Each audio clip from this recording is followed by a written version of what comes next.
Lads, Merry Christmas, or I guess day after Christmas because it's going out the day after. But we hope everyone had, a happy, healthy, Merry Christmas, all that stuff. But yeah, even though it's the holidays, we still pumping out episodes for y'all. We are recording this on the 23rd, so my aunt's birthday. Happy birthday to Gio's aunt. Happy birthday to my uncle. So they're twins. Okay. Yeah. So there you go. But lads, how we doing on this fine Christmassy night? We're doing good. It's always a good feeling knowing Christmas is a day and a half away as of now, right? 23rd, yeah.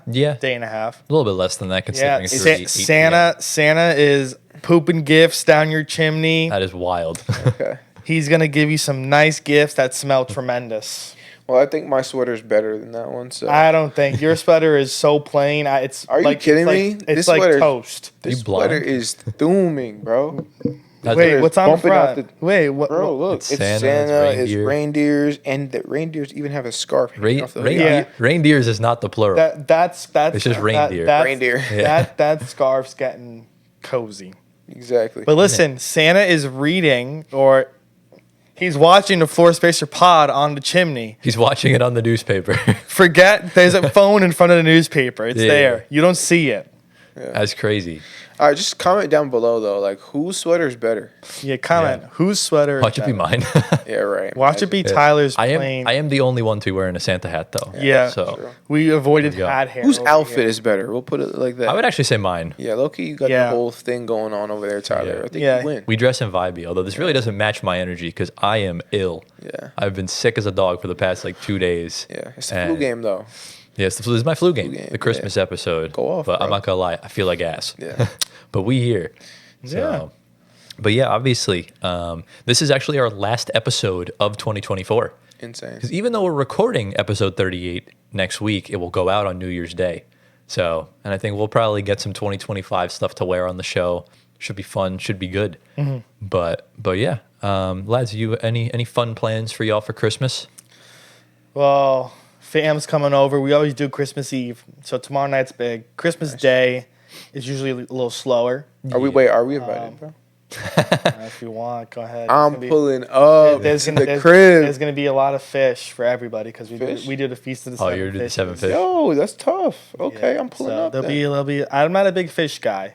Okay. I'll probably eat half of what my Let mom me tell you makes. something. Get into the fish. All right. Omega-3 fatty acids, great for you. You have way too much omega-6. Get into the fatty acids, omega-3. Get into the protein. All right? You need that. We always need protein. Exactly. Always. I'm not a big fish guy, though. Yeah. Salmon. If you cook it right, I'm telling you it's good. Salmon I could do. Salmon's good. I don't like salmon. Oh, come on, bro. You like salmon. I just got to make it for you, okay? No, I'm good. I got you, bro. Don't worry. I'm A-okay. Don't worry. I like shellfish, but not normal fish. Okay. Yeah. But yeah, Christmas Day is a little slower. We'll probably we'll see family. Usually my dad's good friends that he grew up with here invite us over for dessert or some food. We'll see what happens. Christmas Eve, what we always do here. Oh, that's gas. What about you, Gio? I see you got the cookies over there.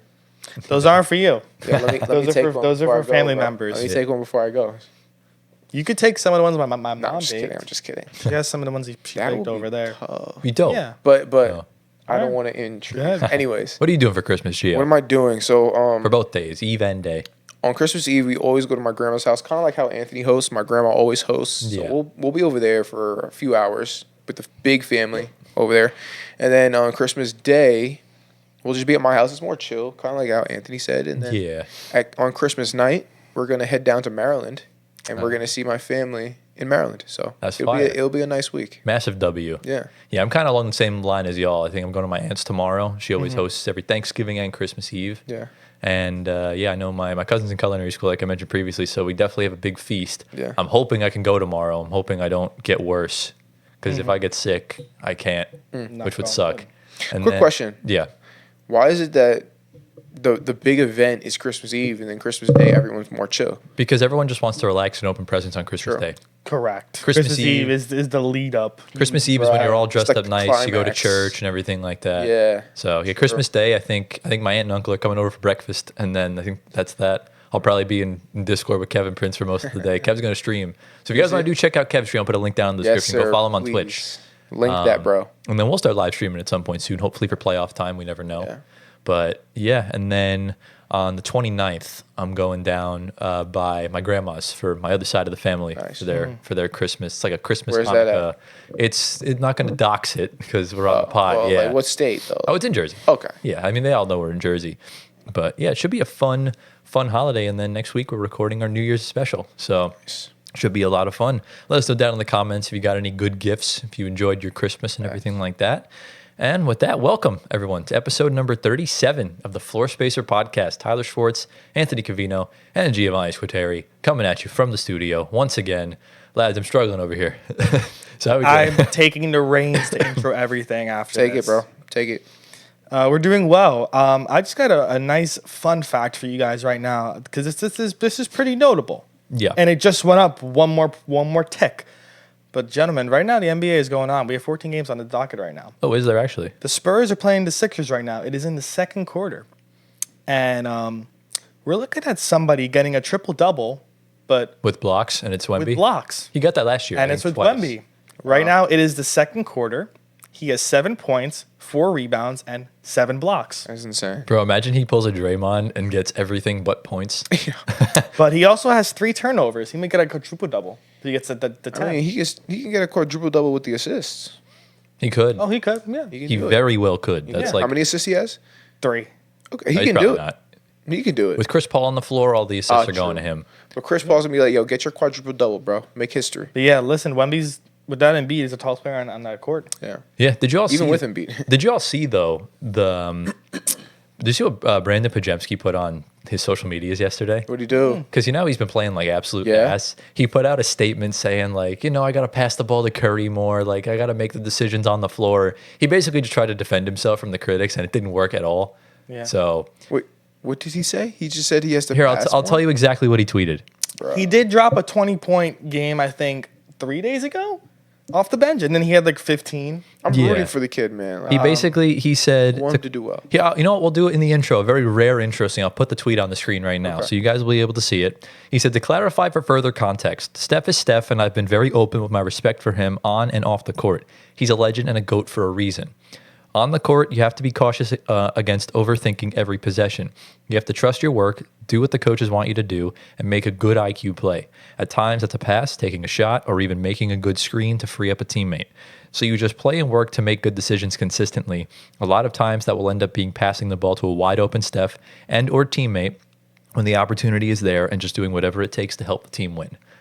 Which was I get it, but like there was just no need for him to say that. It was No just, need at no all. need at all. Yeah. Just play, bro. And- Just makes yourself look bad. Just hoop. So the game where he had 21 points, they lost to the Grizzlies 144-93. Yeah, they got That was a smacked. 51-point loss. How many assists did he have? 6. Okay, not bad. That's the one thing I think we could always take away with just the Warriors this past decade, even when they were the 73-9 dominance in the championships. When they lose, man, they lose. Like they've been blown out so many times.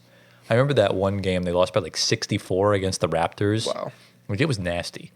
And then Jonathan Kuminga posted on his Instagram yesterday a bunch of 3-piece signs, which means he could be on the move very soon. Cool. Jonathan Kuminga. Wow. Ooh. So we never know. It's a very cryptic post. But A lot going on in the San Francisco Bay Area. Yeah, trade Yeah. season's in effect. Even with the Yes. Niners, man. lol, Your team is going to join us both in Cancun, bro. It's okay. Sad. bring back Trey Lance. Hell Give him a no. Ew, chance. No. Give him a chance. No. Brock Purdy's our franchise quarterback. Oh, yeah. Okay. Are you trying to throw shade over here, you bro? Hey, need- look, man, he's better than any quarterback both our He's teams have. better than any Are you quarterback. kidding me? You guys need a healthy offense. That's all we need, bro. Yeah, it's all we you just need. got to get healthy. We're Look, chilling. championship hangover. It's fine. Exactly, Yeah. exactly. But we do have a bit of an interesting episode today for our Christmas special. We obviously have some transaction stuff to go into in the first segment. Then we're going to talk about the All-Star game. Then we're going to talk about the NBA Cup championship recap, since we were going to do that last week, but things came up. And then we have two team/player related trade rumors to address. And then we're finally going to address the elephant in the room, that being the viewership decline in the NBA. I feel like we've kind of waited long enough to talk about it. And I think now we kind of have to say something with these Christmas games coming up. And we'll talk more about that later on. So before we dive right in, if you guys are new around here, remember to subscribe to the channel. We are on the way to 4K, trying to get there by the end of the year. So by the time this episode drops, I believe we only have 5 days left. So you got to get us there. Right, we're 52 away from... We can do it. We're at 3,948. We can do it. So it's on y'all. Y'all just need to hit the subscribe button. It's free. It takes 2 seconds. Hit the bell. That way you're notified whenever we upload. If you're on Spotify audio platforms, give us 5 stars, answer the polls, leave a good review. Follow our socials down in the description below. Get Gio to 1 million Twitter followers. Nah, I don't do that. And with that, lads, anything else before we kind of dive right in? Let's go. Let's do it. All right. So we're going to lead off with our weekly injury of the week. This week it's one instead of being multiple, but it's pretty notable. It seems the injury bug has traveled a short trip from New Orleans to now Orlando. And we already talked about Franz Wagner being out for a while. His brother Moe has now gotten his time in a bad way, not in a good way, because injuries are never good. I think they know. I'm slowly rising to it. But anyway, so Moe Wagner suffered a torn ACL this past week. On Sunday, they announced it, and it occurred the day before in Saturday's game against the Heat. Wagner was averaging almost 13 points a game with 5 rebounds, and was the backup center behind Goga because Wendell Carter kind of got dropped in the rotation. Paolo's been out. Franz has been out. And Moe was kind of a really good piece for them. He was shooting very well, being really vocal on the team as a leader. He's been there kind of pretty long compared to Franz. He was drafted a few years early before him.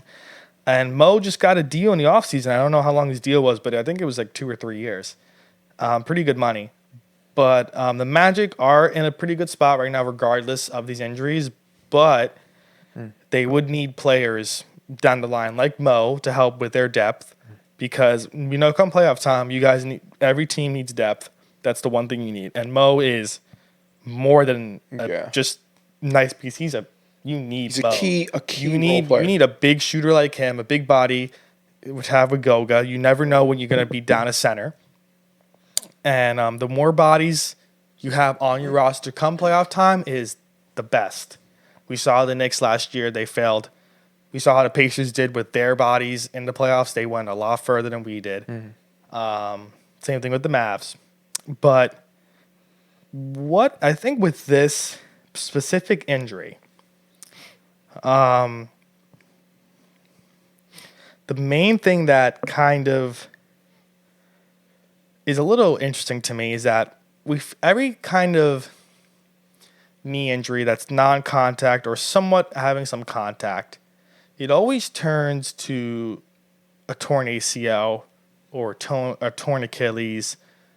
It's never something minor that could be addressed. It's always right away to that major ligament being torn. Right. Now, is there any way trainers can prevent falls like this? Well, you can't prevent falls like this occurring, but how can you prevent just the major ligament getting torn from one fall? Why, is this always going to be the case with a wrong move and your knee bends in? I can tell you. Or is it a conditioning thing that the ACL is not strong and you can't really work out the ACL since it's probably it's not something you can target directly. Like you can target your bicep doing bicep curls, like you can target your quads doing squats or knee extensions. You can't really target your ACL. It's more so it's stronger as everything else in your body gets stronger by just doing more activities. So it does get stronger. It's not something you can target though. And I would say there is a link to conditioning and to injuries like ACL injuries and like ligament injuries like that. So players that we see are less conditioned or not as in good shape tend to have more injuries like that. Players that are in great shape tend to keep themselves from getting those ACL injuries, and the reason being is when players are in great shape, that means that their muscles are doing all the heavy lifting, the heavy loading, and their muscles aren't getting fatigued. So they're in good shape. They can still run using their muscles. Now, when your muscles get super fatigued, where is that energy being transferred to if your muscles can't take the load? It's being transferred to your joints, and what's holding your joints together? Your ligaments. So that ligaments is taking the brunt of the force, leading to tears, leading to sprains and stuff like that. And so you can prevent that by being in great condition. And we But see that at the end of the day, it's still not something you can fully prevent. So right, because like it's like a freak accident. A lot of these non-contact injuries. Correct me if I'm wrong. I believe if you tear your ACLs when your knee caves inwards. Yeah, and there's nothing really you could do about it. A lot of these non-contact injuries are influenced by contact. Yeah, like if you get knocked around in the air, you could land weird. But this sucks, man, because like Moe Wagner was having such a good year. Like he was in the running for 6th man of the year. He could have easily won it, and man, it's just the Magic don't deserve this at all. I mean, they've been one of the most fun teams to watch in the NBA this year, and Moe Wagner's been no exception. He stepped up to the challenge, even last year too. So it's really unfortunate. We do wish him a speedy recovery. Yeah. Obviously, Paolo and Franz will come back, but they are going to have to go the rest of the season without Mo. And I'm curious to see if they need to make a trade now at the deadline for a big man. I'm curious if they could use that Cole Anthony contract to get a couple bigger bodies. And I'm curious to see what they do because they have a lot of avenues they can go down. They have tradable contracts. That's the beauty of the Magic situation. So we'll see. But yeah, it's just really unfortunate. Do you think the Magic can still compete for a championship with all these injuries? Honestly, yeah. Yeah? Yeah. If you get Paolo and Franz back and they're both performing to their levels they were before injury, you're fine. Okay. Mo is an addable piece you could get from a trade. I wouldn't say that. Mo's definitely not easily as replaceable as we think. No, he's not. You get someone to replicate the production. But there's not much on the trade market. That's what I'll say. Yeah. Is really you're going to have to pay a pretty penny to get someone that's 7 foot, is in a stick, and can shoot. Yeah. And still, I think it ruins the chemistry. I think Mo and Franz play so well off of each other. They have that brother chemistry. Exactly. It's just one of them things. Exactly. But specifically with the Magic, obviously they're getting their 2 best players back, but the East is garbage. Like you could easily just fluke your way to the finals. Celtics. Well, no. No. But right now, it's the Cavs and the Celtics in the East. Celtics, There's a big gap between everyone else. Yeah. But, one of those two goes, if one or both go down, the Magic instantly become the favorite, in my opinion. Right. So we'll see. When Paolo comes back, he'll be hooping. Yeah. I still see them getting pretty far in the playoffs. I don't know conference finals, but that would depend if them beating one of Cleveland or Boston. Definitely second round as of right now. Right. Is there any sort of big men that you would want to see replace Moe Wagner on the Magic? Do we have any just random shouts? The name that stands out, Valanciunas, Rob DeAndre Ayton. The household names we've been hearing from the beginning. Okay. You're not swinging for a big center unless they want to. They could, but they really could. You can get a guy like a Day'Ron Sharpe on a cheap. He's a center? Yeah. Yeah, Day'Ron's a center. Day'Ron's a center. I feel like he's undersized. He's 6'9", but he's a center. Okay. Yeah. And he's the dog on the glass. Okay. I was trying to think who else could be available. I mean, he's not a center, but if they want to just get another bigger body, they easily could go get Obi Toppin from Indiana. Okay. Yeah. Because they could easily move off of him. That would be a decent move, actually. It'd be a decent fit. Or they could just go get Clint Capella. Clint Capella off the bench. That would be a really good role for him. That would be. Because his body can't take starting minutes anymore. Right, but he's still a solid player. Right, yeah, and I think he would kind of suit right in. It's just he can't shoot, and he won't shoot. So that's kind of with that. He does what he does, Exactly. Yeah. So we obviously wish Moe Wagner a speedy recovery, get well soon. We'll see him back on the court next year. Any final thoughts regarding Moe Wagner before we get into the next thing? Let's move. All right. So moving into a mid-season contract extension, words. This is kind of a head scratcher for me just because of 2 things: money and playing time. So Alex Caruso, who we all know got traded to OKC in a Josh Giddey trade in the offseason, signed a 4-year, $81 million contract extension that runs through 2028, 2029. I think this was sort of well-earned for Caruso. He earned the contract in Chicago and went to OKC. The money is hefty for somebody that's not starting right now on this Thunder team as well. And his minutes have been kind of limited so far this season, which is another reason why I am questioning this extension, because as of right now, his numbers are, I don't think his best of his career. He's been dealing with injuries all season. Okay. So Injuries. the numbers are very skewed. They're not really going to paint a picture. But yeah, he's getting paid $20 million a year. Presumably right now, coming off the bench, hasn't been getting a lot of starting time. You're speaking of Caruso, right? Caruso, yeah. Yeah. So it's similar, I guess, to Malik Monk getting his sixth-man contract this year, but he's then moved into the rotation this year. Yeah, I wouldn't say the two are comparable because Malik Monk is leaps and bounds better offensively. Yeah. Caruso's a great defender. Yeah, he's a good but player. I wouldn't say he's like. I think Malik Monk is a better player, more deserving of the money. Yeah. But complaining about a lot of these role player contracts 5 years ago, bro, they're nothing compared to what we're seeing now. Yeah. I mean, this is insane. Like Derek White got a $130 million contract. Like it's insane. Dare I say, this might be the first wrong move from Sam Presti. Oh, wow. I don't know if I necessarily agree with this because Caruso is not very durable. This seems like a very win now move as far as trying to compete. And what I think is going to happen, this now makes Isaiah Joe expendable. And I think they need Isaiah Joe just purely for the spacing and the shooting alone because Alex Caruso can't really provide that on a consistent basis. I don't necessarily love this move because I think right now OKC is shifting in a position to go get Cam Johnson. Okay. And that will wind up costing them one of Dort or Isaiah Joe. And you bring in whoever, and Cam Johnson would slot right into that starting lineup, presumably, and whoever's left between Dort and Joe would go to the bench.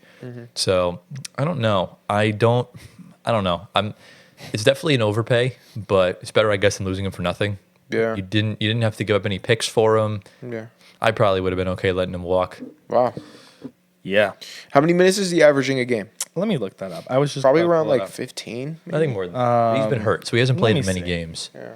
Caruso right now, he is averaging over 5.5 points a game right now, 2 rebounds, 2 assists. How many minutes? How many minutes, though? Minutes 21. Okay, so he's getting decent role player minutes. Yeah. Kind of expected. Yeah. But I guess we really won't know the full picture with Caruso until he suits up in the playoffs. Yeah. So, Why do you think Sam chose to resign, to keep him? well, because he traded for him. Yeah, but like you said, that makes Isaiah Joe more expendable now. Right. So I like, mean, Isaiah Joe's probably going to command more money when his contract's up. Yeah. So Caruso, remember, you're locked into that fixed value for the next 4 years. And it'll be easy to move when the time comes. Okay. It's just, I thought it was a bit of a rush doing it right now. But then again, if he pulls a Bruce Brown in the playoffs and goes off, then he'll get even more money. Right. So And I think that he's capable of that. he is, but remember, he hasn't been particularly great this season. Yeah. And that's kind of where my question mark lies. But I don't hate it. I just don't love it. Okay. And yeah, I think Presti wants to keep his core locked down long term with security because he did it with Isaiah Joe and Aaron Wiggins in the offseason. Yeah. We saw that. Those are more friendlier role player deals. Caruso's probably the highest role playing deal they have right now on the bench. He's also a lot older. He's won a championship already. And then, we know Chet is on his rookie contract as well as J-Dub. Shea got his extension. Isaiah Hartenstein got his contract this offseason. You sure did. So he's locking down, I guess, his core just to make sure they know they have security. They're there for long term. Because, some guys sometimes, like for an example, when they're on a contract year, they might go off. They may suck because they don't know what they're playing next year. Right. So it's a lot on the mental game. So now Caruso, knowing he has security for 4 years, he can go out and not have to worry about, the off season's coming. Where am I going to live? Right. And so on. So it helps. It helps the players kind of relax their mind. They're mental. Yeah. So it helps them. It could also lower the urgency though, because remember you're not earning the money anymore. You've Correct. already earned That's it. another downside. I don't think, but judging based off Caruso's history, I don't think he's that type of guy. No, he's not. He's a winner at all costs, and he just wants to play ball. Right, but a drop off could happen after that. You never know, especially after he hasn't been at his best this season so far. Yeah. So I guess we'll just have to see. We will. This really doesn't change much for OKC. I guess we'll see what they do at the deadline. Yeah. So any sort of final thoughts regarding this before we move on to the next segment? All right, let's do it. So we're going to transition into the All-Star game this upcoming season in San Francisco. And it's going to be a whole new format for us viewers at home and for the players as well.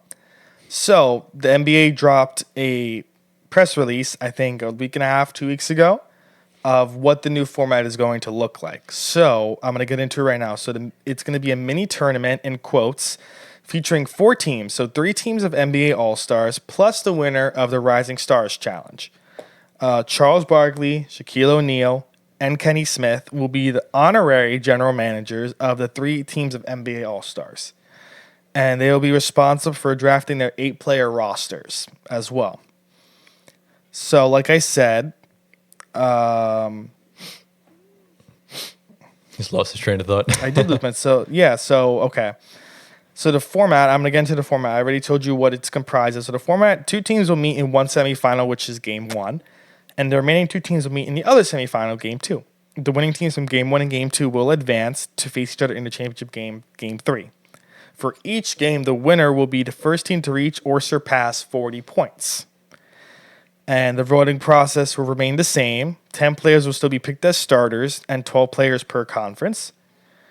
There is a prize pool of $1.8 million. Each player on the championship winning team will receive $125,000. Players on the second place team will get $50,000. And then the teams that lose in the semifinals will get $25,000. It's pocket change. Does it go in their pocket or does it go to a charity? Just going to assume pocket. It just says pocket. Okay. Yeah. That's fair. Yes. That is everything in the whole summary. Do you want me to go over how the voting works? No, because the voting's the same. It doesn't really matter.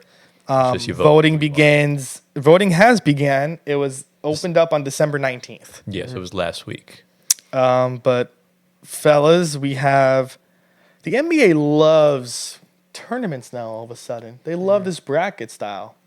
Yeah. The NBA Cup is a thing. Now they're bringing tournament style basketball to the All-Star game. Are they kind of adopting March Madness type basketball Nah. with one-offs? This is more like European soccer because you're basically it's like the FA Cup and the Carabao Cup and the Champions League. Correct, and stuff like that. but once you get to the later rounds, you play aggregate or you play best of 3. But March Madness is just your typical playoffs. It's your one-offs. Right, yeah. I wouldn't say it's like that. Look, I wanted this to be 3v3 really badly because I thought it could have, a little bit of a change of pace from the game. But after listening to a lot of the players give their feedback on it, it really should still be East versus West. Oh. I do like the old school format. What were the players saying? They were saying like they don't like it. It's too overcomplicated. East versus West is the most iconic thing. Right. And for me personally, I agree in the sense that they're trying to reinvent the wheel that's broken. Okay. Okay. That's sort of my issue with this. I think they're doing too much. Okay. And look, this All-Star game format is not going to change jack shit, if I'm being brutally honest. The players are still going to give no effort. They're still going to be chilling. And that'll kind of be that. I don't really see much forming from this. Okay. Now, if you said they get fined if they lose in the All-Star game, no, I'm fine. That'd be crazy work from Adam Silver. Imagine the winner gets money, the loser loses money. The loser has to pay them the money. Right. That would be intense. That'd be funny. But then why would you want to be an All-Star? Exactly. What are your thoughts on it, Gio? My thoughts on the new format here? Yeah. I think it's pretty cool. I mean, they're switching it up. I mean, I want to give it a chance. I know what the players said because of what you said, Tyler, but yeah, I want to give it a chance, see how it plays out, and it actually gives me a reason to watch the All-Star game again. Because I'm not gonna lie, I didn't watch the All-Star game the past couple of years except for the last 2 minutes. It's you know what trash. I mean? It's not good. I haven't turned on All-Star games in a long time. Yeah, they're more fun if you're there, I guess. But yeah, the environment and everything. But yeah, it's just tough. The past few All-Star games have just not been it whatsoever. It's by far the worst All-Star game in sports. Easy. And we'll obviously talk more about that when we talk about the viewership decline later on. Yeah. But yeah, I mean, I don't know. Let's hope this works. I have very low expectations. Yeah. So they could easily surpass them.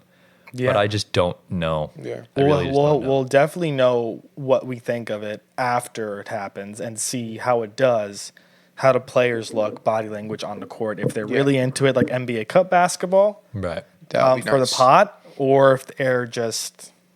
I'm assuming that money is going to go to charity because it's All-Star game weekend, but I don't know. They could make it just go in their pockets because the difference with the NBA Cup is that with the NBA Cup, 500K, but they're also regular season games, except Yeah, the so it still championship. matters. Correct. With the All-Star game, this is the week where everyone else has vacation, and you're not Yes. trying to get hurt. So you're not going to go Correct. 100%. Yeah. That's the problem with the All-Star game. True. And- But you make an extra No, you can't make an extra 100K. game for it. Nah, extra 100K All I know cash is that money that game. I think it's in the MLB. The winner of the All Star it game used to happen. You used to get Used to home happen. field. used to. Yeah. Yes. Oh, so they Not canceled anymore. that. They canceled that, yeah. Yeah. Oh, why did they It's cancel that? Kind of pointless. The higher seed gets home field advantage. Because Yeah, what? that Maybe makes sense. because maybe 1% of the All Stars that has an effect on. Yes. Yeah. Correct. So it makes no sense if I'm trying to think if Scotty Barnes makes the All Star team, he's going to have a factor in deciding who gets home True. court in the finals. Like no, the Raptors are rock bottom in the East.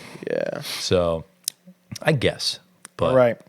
let's hope that this All Star game is good. That's all I can say. Yeah. Do we want to get into who we would have going to Golden State and representing East and West? Do you want to do like our locks that these guys are for sure going? Because I can name off probably Yeah. like Yeah, three or four guys. We'll take it in turns. Just give your starting five. We'll put it on the screen maybe. Yeah. And so start off with yours, Antoine. Yeah, I'll go with my. So we'll start with the East because there's not as many. Yeah, so East, I'm putting LaMelo.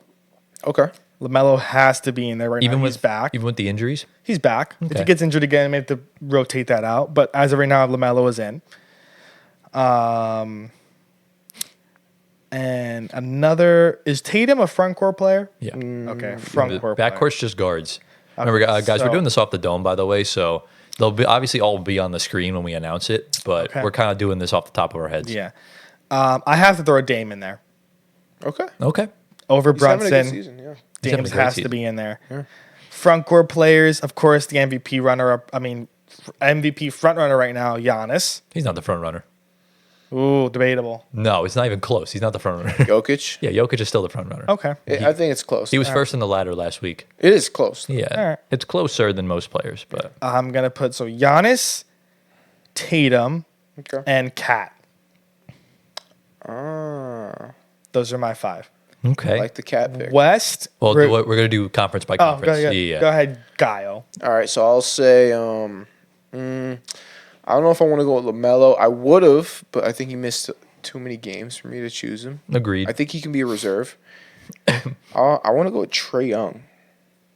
Ooh, I like that. I want to pick. go with Trae Young, and Yeah. I'll stick with Dame as well. I'm picking up what you're putting down. Okay, you like yeah, that? Yeah, I like it. I like Yeah. it.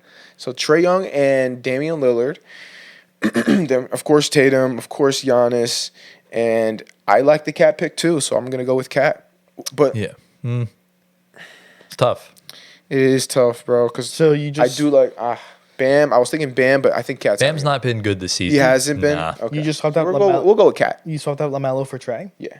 Okay, that's fine. I think it's respectable. LaMelo will get the votes, but just for vibes, I'm also going to go Trae Young, and I will go Damian Lillard. Like, come on, it's the East. The East is not very stacked. If the Raptors were better, I would say Scotty Barnes, but I don't think he's also been hurt a lot as well. Yeah. So we have Dame and we have Trae. Front court players, Giannis and Tatum are locks. It's really down to Kat or Franz Wagner. And is Franz Wagner going to miss too many games to get himself out of it? That's my only thing. So I don't know. Because I was going to go Cam Thomas for the East, but he's obviously missed a lot of time. No way. That's He'd been be a a starter problem. though. That would be You're funny saying- if he was. that would be insane. He is like the 5th leading scorer in the Eastern Conference, so it's possible. He could be a reserve, maybe. I would hope so. Maybe. But I'll probably agree and go Cat just because he's playing the games. Yeah. But if Franz Wagner never got hurt, it would have been him in a heartbeat. Same with Paulo. Yeah. So I will go with them. So pretty even across the board. The Go West off- now is where it gets Go off interesting. again with your East lineup. It was Trey, Dame, Giannis, Tatum, Cat. So we all have the same front court.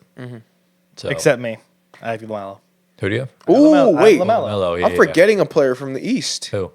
Donovan Mitchell. Oh, you know what? But Donovan Mitchell, like, he hasn't been leaps and bounds above his play, like his But teammates. If you would compare him to Dame, what would you say? Dame individually is averaging better Yeah. stats this Okay. year. Yeah. Otherwise, The team success is telling me Donovan. I don't know. But remember, the Bucks are surging too now. Okay. So Donovan, Mitchell, they're both getting in. Like, come on, what are we doing here? We're like, they'll Yeah. both be reserves or starters. Right. So we'll roll with that. Let's get into the Western Conference. So Antoine, what do you got for the West? Ooh. Okay. So SGA, lock. Nikola Jokic, lock. Go from backcourt to front court. Yeah, dude. Backcourt, so Shea and De'Aaron Fox. Oh, wow. Okay. I'm passing up Luka. I think Luka could be a front court player. He's not. He's a He's point not. guard. I know. He's not. He is a clear and obvious point He's guard. not. He is 6'8", though. 6'7". Is he? Yeah. I'm going to go Jokic, of course. Anthony Davis. Yep, me too. Yep. And That last player, I'm the still last player. It's hard because KD's missed too many games. Yeah, I was thinking KD. Because he would be an instant lock. Yes. It's tough. I'm going to give it to SGA's teammate, Jalen Williams. Okay. I like that pick. As a starter, I have mine. okay. Go for it, Tyler. Okay, so I'm going to go SGA and Luka, 2 from last year. Yeah. I wanted to get Steph in there, but No. can't really. He'll be a reserve, though. He'll probably be a starter. He'll get the most votes.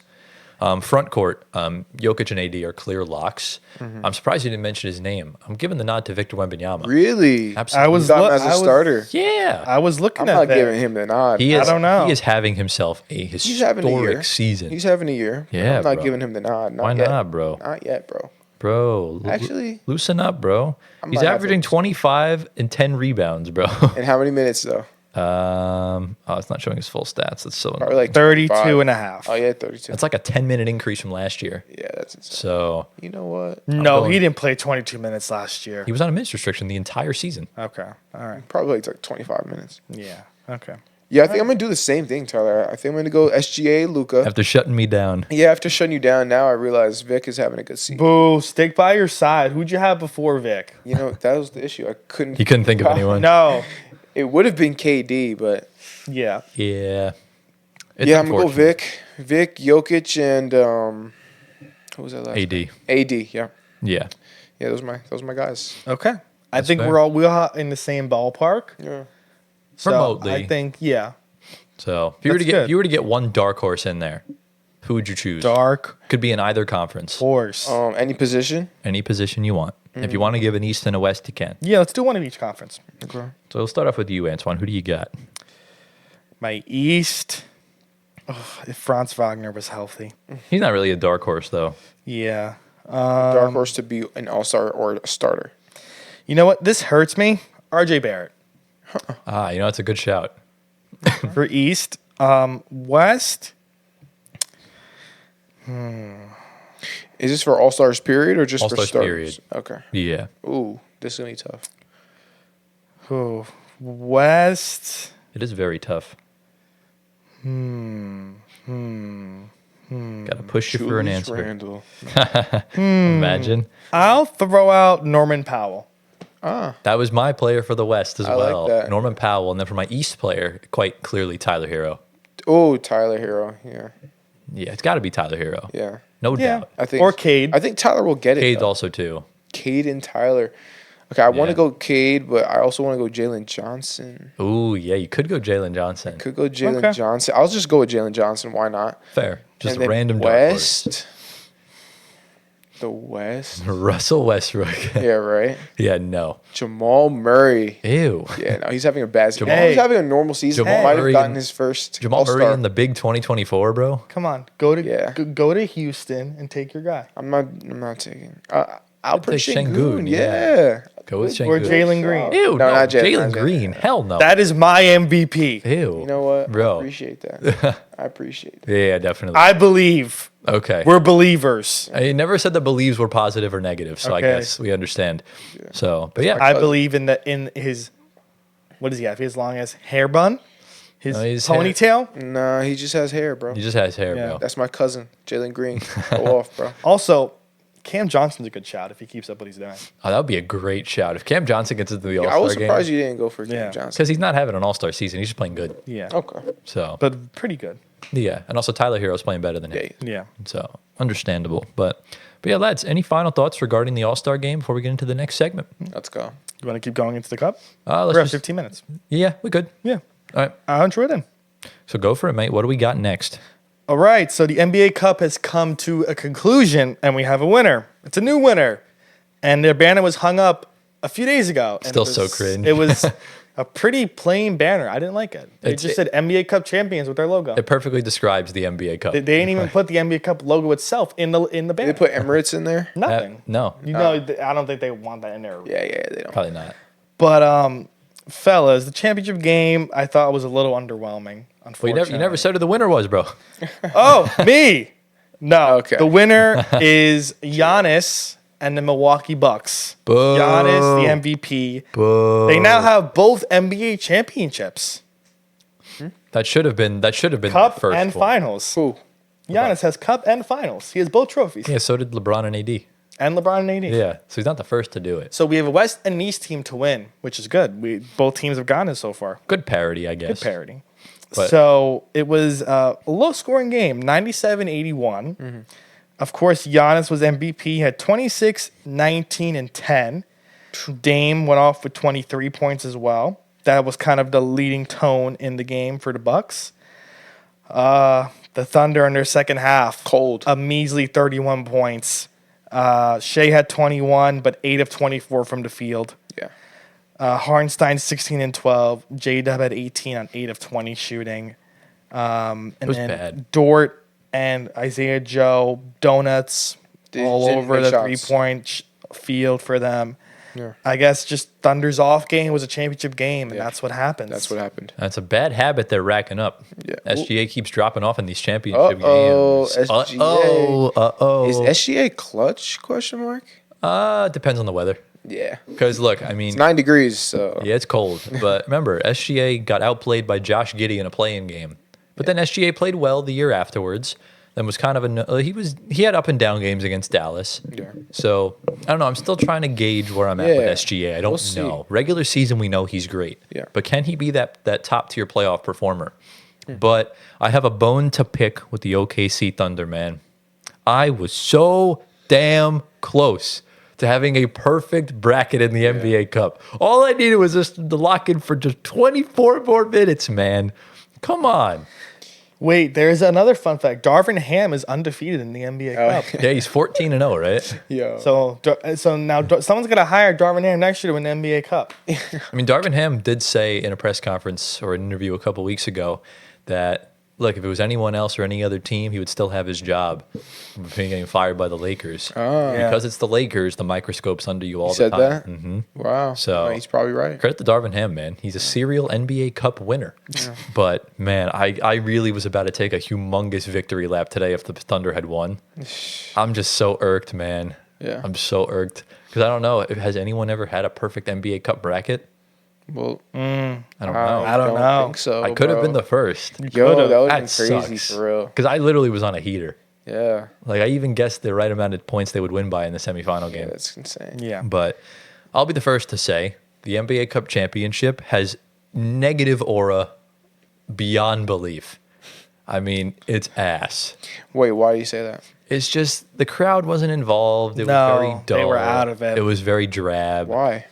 I think it's just the NBA's end product and everything, especially bringing it to a city that Yeah. doesn't have an NBA Vegas. team. Yet. Well, obviously, yeah. Vegas is a good market for fans, but you got to bring it somewhere like different. I think. Yeah. And I hope when the NBA team goes to Vegas, they bring it somewhere else. Where would you bring it? If you are Adam Silver. If you really want fans to be locked in, Yeah. chuck them in front of a European crowd and see how they Interesting. That was my answer. I like that. chuck them in Because- Serbia or France or wherever. They will be rattled beyond belief. That is because you need to include the EuroLeague teams in the NBA Cup. Okay. Right. By the way, Serbia is on my list for countries I want to go to for multiple reasons. But anyways, keep going. Yeah. Yeah. But The NBA Cup needs EuroLeague teams. That's Yeah. what makes it watchable, and Mm-hmm. viewership will go up. we hope. And yeah, because we're going to get into the decline, but viewership will go up because you're getting broad views. Yeah. Right. Yeah. It's essentially that's kind of what it is. Yeah. So good. But yeah, I wasn't a fan of this game. I think I think Vegas is a good place to have it, but the NBA corporized it too much, if that's the word. It was too technical. It was too sophisticated. They needed to have more fun with it, and I don't think they did. So chuck it in front of a European crowd or rotate it between stadiums. If you bring it to Boston or Sacramento, those home crowds are sick. Right, or even New York. Yeah, but chuck them in front of a European crowd and see how they play. Yeah. It's a totally different atmosphere. It's true. And I think it could definitely turn some heads. Pause.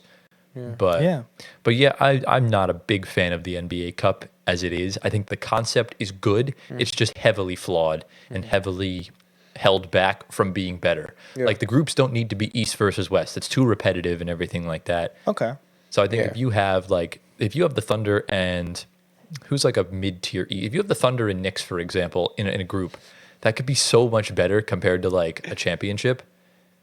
So why would I want to watch them get blown out? Yeah. That's fair. But we'll see. Maybe they can revisit this in the offseason and talk and see if they can make any changes for next year. They have in to the third because season. They will. They have to. I'm sick and tired of seeing the same thing because how cool would it be to see like let's say it was a Bucks Celtics championship rather than a group stage game for all the marbles because that can't happen in the playoffs. Yeah. So I think that would be cool. The two best teams, period. Absolutely. Do we want to give a early pick for winner for next year? Fuck it, let's go. Okay. It's the most random shout in human history. Because we can revisit this next year. I was the closest this year in picking the winner. I did pick the Magic, and they did get out in the first round. They almost somehow won that game without Franz and Paulo. But who we thinking wins next year? I'm trying to think. Think of a team that gets hot early on, because that's really what it's all about. Try and predict what happens during free agency and who has who by then. I'm thinking the Atlanta Hawks. Oh, okay. I'm thinking the Atlanta Hawks. That's fair. Or can I have two teams or no? Go for it if you want. I don't really care. Hawks or Timberwolves. I think they're gonna have a bounce back season next year. Okay, that's fair. Early door shout. I think the Magic could do it next year. Okay. I'm going to double down and keep an eye out for the Rockets. Yeah. The Rockets could definitely do something. Yeah. Who I want to see win, I really just want to see the Pistons win something again. I would love to see that happen. Or a Nets team backed by Cooper Flag. That would be sick. No way. I could definitely see Rockets and Magic. Mm-hmm. Depending how the draft falls, San Antonio. Yeah, I mean, Wemby could do it. I mean, let me ask you this, Gio. Does it really matter who he picks? Because he'll say it was bound to happen for whoever wins. Like, does it really matter? Bro, you got to stand on business. You know who's going to win? Any of the 30 NBA teams. Okay. I'm not wrong. Watch a EuroLeague team come in and win the whole thing. Yeah, right. He's going to be like, yeah, it was. I knew it the whole time. Destined. Yeah, it was. I knew it the whole time. To happen. So, but no, it's finally over. We can now just sit back and watch regular basketball. No more NBA Cup courts for a year. I'm actually going to miss the NBA Cup courts. I liked them a lot. So, like, why do they have the NBA Cup trophy on the floor, but they can't put the Finals trophy on the floor? Yeah, they used to do that. Not anymore. I mean, they can, but they just don't. Yeah, exactly. They stopped doing it. Yeah. They're taking notes from the No Fun League, the NFL. Yeah. So, but let us know down in the comments what you think of the NBA Cup and who do you think can win it next. And with that, I think we move on to the next segment. Before we get into the main part of the show, which is about trade rumors and everything like that, we just saw that Joel Embiid got ejected for the second time in his career against the San Antonio Spurs after committing an offensive foul on Victor Wembanyama. He didn't agree with it, got in the ref's face. You know, kind of is what it is. Any sort of thoughts? You guys saw the play? Yeah, I mean, clear foul. He runs to the other side of the court to the ref. Yeah. And then he got into it, and then once he got the tech, he walked over to the bench, and then once he saw the ejection, that's when he really blew off his lead. Yeah. So you think the ejection was like, did he earn that or? Well, he said something to the ref for it get ejected. Yeah, I don't know. I didn't really see the full context of it, but that's what happened. Embiid is a guy that does antics. He's done a lot of soft shit to get players ejected in the past, so karma's a bitch, I guess. That's all I'll say. Deserves it? Yeah, I'm sick of the antics, so I'm biased because I just, I have my thoughts on Embiid on and off the court. It is what it is. But, let us know your thoughts in the comments, whatever you guys think. Yeah. Let's get into our trade rumors segment. So we have two things to talk about. We have a player and then we have a team. We'll start with the player because this is now starting to draw up a lot more smoke in the house. and it's De'Aaron Fox. Now, the Kings, since making the first round and getting the 3 seed 2 years ago, it's been kind of a slippery slope downhill where they get eliminated from the play-in last year by the New Orleans Pelicans without Zion Williamson. And now this year, they've lost like 5 games in a row. They're, I think, out of the play-in right now, or they're in the play-in. They're just not playing good. And look, De'Aaron Fox needs to make All-NBA to get the Supermax. And if he doesn't, which it looks like he's not because SGA and Luka are playing so above their expectations that they're going to be the 2 guards getting it. Yeah. But, you know, he could make second or third team, but we'll have to see. If he doesn't get All-NBA, there's no way he's staying in Sacramento. He has to get first team. No, he has to get. He just has to make it on All-NBA. So third team, maybe. It's a stretch. It's tough because right now you're looking at Luka, SGA. Curry's going to get in regardless of how You good or think bad. so? Yeah, they will give him the benefit of the doubt.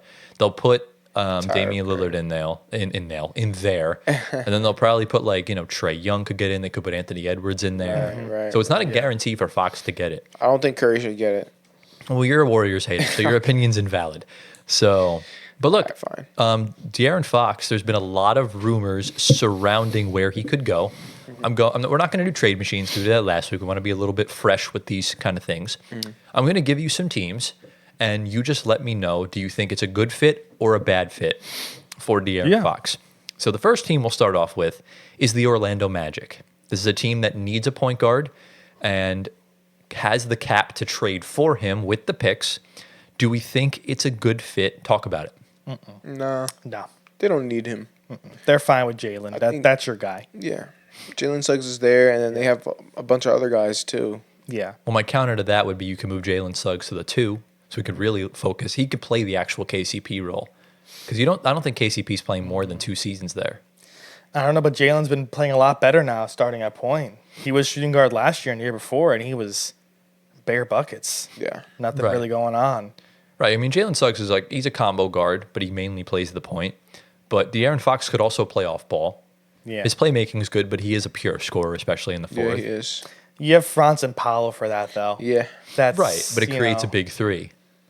Yeah, but it could be a lot of issues with who wants the ball in her hand, and you get a lot of issues that could arise. If it's going well right now with what you have, I think you roll with it. If you want to get a star player, you could try it. Yeah. That's very fair, I think. It would almost certainly wind up costing them one of their young pieces. It could be Suggs. You never know. But do you think Suggs in 4 years will be better than Fox, who's still kind of in his prime right now? We'll have to see how Suggs' trajectory is when the guys come back, Franz and Right. Paolo, if he's still going to have 20+. And then next year, whatever they do. Yeah. With everybody healthy, presumably. Okay, that's fair. So if you were to kind of rate the fit on a 1 to 10 scale with De'Aaron Fox to the Orlando Magic, what would you give it? You could use decimal points. I would do 4. I'll give it a 5. Oh, wow, okay. Yeah. I'll probably give it like a 6.5. I see the fit. I actually don't think it would be that bad. Okay. If you have to give up Jalen Suggs, small sacrifices, you never know. Yeah. Because the last time a good defender got traded for a superstar, we realized the defender was not very good to begin with. So you never know. But Jalen Suggs is a much better defender than Mikal Bridges. But I would think he would cook in Orlando without a doubt. Yeah, I wouldn't doubt it either. Yeah, I think it would be cool. So that's kind of the first main one. Let's get into the next team. Gio, you might like this one. The Houston Rockets. This is the team that I have. So this would almost certainly cost you Fred VanVleet. Yep. But you would have to throw in a young star. So maybe they don't even do that, and the Kings want, Jalen Green, who would be a really good sell low if you're or I guess like a sell high if you're getting De'Aaron Fox. Right. If you're Houston, if Jalen Green's still not being consistent outside the months of March and April, then could happen. But who's going to be your 2 guard, I guess, then Amen? Right. Amen, Reed, Shepard. Right, but then what's the point of drafting Reed? I don't think they do it because, why'd you draft Reed then? Right. Well, also keep in mind that a lot of number 1 picks or a lot of top picks don't necessarily work out.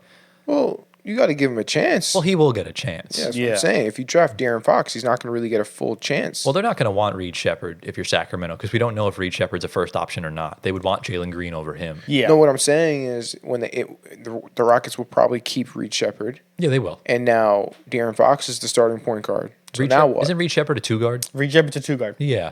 So he wouldn't be. I feel like in the NBA, he's more of a point guard though. He's got the size of a point guard. He could play it too. So it's tough. It's kind of tough to decipher. It was Fox is 6'3". It was Rob and him in Kentucky. Yeah, I know that. That was but that's only because of the players they had over there. I think in the NBA, his skill set translates better as a. Okay. I don't necessarily see him being a first or second option on a team. No. Reed, yeah, he's gonna be your floor spacing shooter. Yeah. I see him playing sort of like a better Seth Curry. I could see them definitely moving Van Vliet, Jalen Green. You elevate Amen with De'Aaron. Yeah. You could expend Dylan Brooks there. I think Van Vliet makes more money than De'Aaron Fox, but I'm not too sure. Yeah. Because Van Vliet, he signed a stupid contract with that team. He did. But honestly, I would keep Dylan Brooks at all costs. he's good. Yeah. Yeah. I know you don't like Dylan Brooks, but if we're calling a spade, he's but you have Tari Eason. Right, but you want both. You don't want to pull in Knicks and trade away all your starters. Yeah, it depends what the Kings are asking you. I think Van Vliet gets it done, but you need a lot more. Jalen Green, maybe picks. Well, if you're trading in today's NBA, especially with the new CBA, you have to trade like for like because of the salaries. But if you're the Kings, you want a young star and you want multiple first round picks. Yeah. That's what it comes down to, and that's what's going to be the asking price for Fox. They're probably going to want 3 picks and a swap, most likely, and then you throw in the young star, kind of like the KD trade. Mikal Bridges was the young star, but Cam Johnson wound up being that, and then the 4 first round picks and the 1 swap in 2028. So that's kind of what it is. In off chances, you get just salary filler. Like the Nets just got all the picks with Boyan as the salary filler. So it really depends. So. How do we see this kind of working out, Gio, with Fox in Houston? I mean, if it happens, I don't know. I mean, the Rockets are already a good team. They're already a top 3 team without him. Yeah. You know what I'm saying? So I don't see them improving that much. Can they sustain that? Remember, this team could crash out in the playoffs. Yeah, well, anything could happen, right? Right. But I'm just going based off what's going on right now, and I see the Rockets are a very good team. They're a very good team together, so I think if you break that up, I think that might actually cause some more damage than help. And De'Aaron Fox hasn't proven to me anything when it comes to winning. I mean, he's proven to me he's probably the fastest player in the league, or he's like a great scorer, a great fourth quarter scorer. But like when it comes to winning team success, he hasn't proven me anything. Okay, that's fair. I say no. I like the fit. Their priority right now, I think, is still Kevin Durant. That is an off-season problem for them. They're not going to trade for KD in season. And if you want to see what you have with this team for a playoff run this year with Van Vliet, and you could say, all right, what's KD going to bring for us next year if we trade for him? And that's what it seems like from what the reports were this past season. They want KD next year. Yeah. And, of course, you bring KD in, he could take you another round further, whoever they make it this year. And I think you would definitely give up more for KD than you would Fox. Absolutely. And I think KD moves the needle more for you right now than Fox would. Can I actually your current lineup. Can I counter you with something else? Because I think the Rockets have their sights set on a different Phoenix Sun, and I think they want Devin Booker. Wow. Because think about it, the one hole really on this roster is their 2 guard. And look, I don't shade at Jalen Green. I don't necessarily think that Jalen Green and Reed Shepherd have the upside like a Devin Booker would. Okay. I know Devin Booker hasn't really showed up much in elimination games and in finals, but look, like I said before, I think the Team USA experience humbled him a lot. And I think running an offense with, Şengün and having guys like Dylan Brooks and Amen Thompson around him, I think it will be a lot better because this Rockets team is young. Yeah. You don't want to add a 37-year-old Kevin Durant to the mix who always gets hurt. I don't necessarily think it's the best fit. Yeah. So I think the Rockets, could they trade for KD? Sure, it could easily happen, right? But I think Booker would fit better with that team. Who do they give up? You would have to give up Jalen Green. Yeah. You have to give up whoever. Like, I don't know when you would trade for him because Van Vliet might not be on the roster by then, but probably him. I would like to keep Van Vliet with Devin Booker. I think that's a very, very good front court. It really depends on what version of Van Vliet you get. Because with these vets, they could crash out literally one season after. Oh, you're going to get a floor general Van Vliet. Well, look how he started off this season. Exactly. You don't want that. Yeah, you don't necessarily think it'll happen. Okay. So it's tough. And obviously they won't trade for Beal because Beal's kind of washed. You don't need He has a Beal. no trade clause, so he has to approve of every trade he goes into. Yeah. Yeah. So how would we grade De'Aaron Fox on the Kings? I would do 7.5. Oh wow. I'm doing a 4. Okay, I see more of a fit here. I'm going with it an 8. Wow. I really Yeah. like his fit on Houston. There's better in my opinion, which we'll get into in a little bit, but I appreciate this deal a lot more. So let's get into team number 3. How do we feel about De'Aaron Fox joining Victor Wembanyama in San Antonio? This I like. This is head scratching because of Stephon Castle. That's what you drafted him in your top pick for. But who's to say you're not moving Castle in that deal to Sacramento to get Fox? Right. So, of course, I think you're going to get a guard in his prime with Wemby. And, of course, you're going to send Stephon Castle the other way. I like the fit. That's your dynamic duo, of course. And, of course, you got to add more to it. This is more of a fit than Houston. I like it. I like I this can fit see as it well. work. Yeah, I think this works a lot, but I'll let you continue. No, I was going to quickly ask, like, what have we seen from Stephon Castle this season to begin with? He's leading the Rookie of the Year race right now. Yeah. Is he? But that's only because 2 of the rookies are Yeah. injured, right? Right, Exactly. yeah, obviously. That's kind of how it is. But Okay. yeah, cook up a little bit with it. But you're moving him with to get Fox. You have to. Yeah. You're moving him because he's going to take that Probably. point guard spot. You're going to move probably some other vets, Yeah. good vets, maybe Vassell, Chris Paul. Keldon Johnson. Well, Chris Paul will probably be retired by Yeah, then. I know. You may move. You keep Sohan. That's a nice front Yeah. court with him and Wemby. You need to move over one young star and one major like salary filler piece. Yeah, it would I be one think of those young guys. Castle, Keldon Johnson. Castle. I think you those honestly, two, though. I think you probably keep Stephon Castle, to be honest. You think? So you move Vassell. I don't know. Really, I mean, this all depends on one, what the Spurs want to give up, and two, Yeah. who Sacramento wants. I think they want Castle, bro. I don't know. The Kings front of Vlade Divac does not make great basketball decisions, so Yeah. you never know. Yeah. I mean, Yeah. they love their point guards, i.e. Fox and Halliburton. Right. Yeah. They drafted 2. But Stephon would go there, probably become a better point guard, of course, because he'd be starting. They make point guards over there in Sacramento like nothing. Yeah. But it's interesting. I would need to see more from Sacramento, more than just Fox, but it's a good starting point to have your franchise point guard of the now with Wemby. Yeah. So Yeah, I agree. I would give it, I'll give this an 8. yeah. I'll go up to 0.5 over Houston, give it an 8. I'm gonna do 8.5 as well. I think, bro, Wemby's gonna make Fox's job so much easier Yeah. compared to Sabonis. So true. Yeah. So I like the fit. Okay. Let's get into the next team, Gio, because you're gonna enjoy this one. Let's talk about the Denver Nuggets. What do we think about De'Aaron Fox replacing Jamal Murray if the Kings ever so want to make that dumbass decision? Hello. Make it happen. Like It's not happening. it's not, probably not, but let's do it. Nuggets, let's go. I think I would give this off the bat a 10. I think Jamal Murray. I wouldn't give it a 10.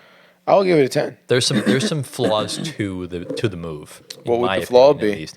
Jamal Murray's a plus size point guard. It's so rare to have a taller point guard that What is he, 6'4"? Jamal's 6'5". Is he actually? Yeah. And remember, they measure guys in the NBA differently, so he'll come up as like 6'4", 6'6". De'Aaron Fox, I believe, is like only 6'2", 6'3". Nah, he's like 6'3", 6'4". But still, Jamal Murray's taller. Slightly. And Jamal also has a decade of chemistry with Nikola Jokic. Very true. Now that's very true. Yeah. But I think it's very easy to get chemistry with Jokic. I mean, i.e. Russell Westbrook. That's They're true, the best but- duo in the league when they're on the court together. But De'Aaron Fox and Jamal Murray have two very different play styles.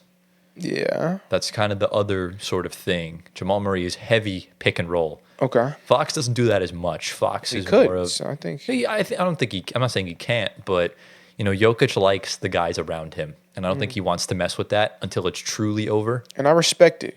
Yeah, But I'm going to ask Jokic, do you want to win, bro? but he And thinks if he can wants win to with these win, guys. Huh? He thinks he can win with these Yeah, guys. he thinks so, but like, Keep in mind, let's be real here. Keep in mind, the Nuggets got gentlemen swept against the Golden State Warriors in the first round of 2022. Yeah. And he doubled down in the MVP interview saying that he genuinely thinks this team can win a championship. Yeah. And they did it the next year. Okay. I respect So it's definitely possible. Okay. So I guess Jokic gets what he wants. So that I guess so. that means this trade is even less likely to happen because I know he likes Murray. Mm-hmm. So Exactly. So I would give this like a 6.5. a 6.5. Why? I'll give it a 5. Because I just don't. I think fit. I think blowing up the core is going to hurt them. Okay. Yeah. I don't agree with it at all. Fair enough. So I think it's a 5. Okay. that's fair. You would give it a 10. I'm still rocking with my 10. I'm standing on business. That's fair. That's very fair.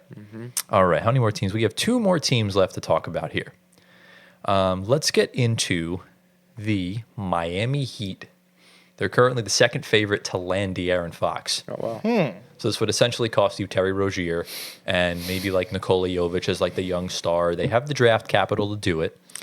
I like it, but you have to keep Jimmy for it to happen. No. I don't think you necessarily do. don't. Because if you trade Jimmy in the deadline, which is looking highly unlikely now, he's probably going to walk. So you could probably utilize that cap to get someone that you could easily move. Okay. It's tough to kind of tell. So I don't know. I actually do like this fit though.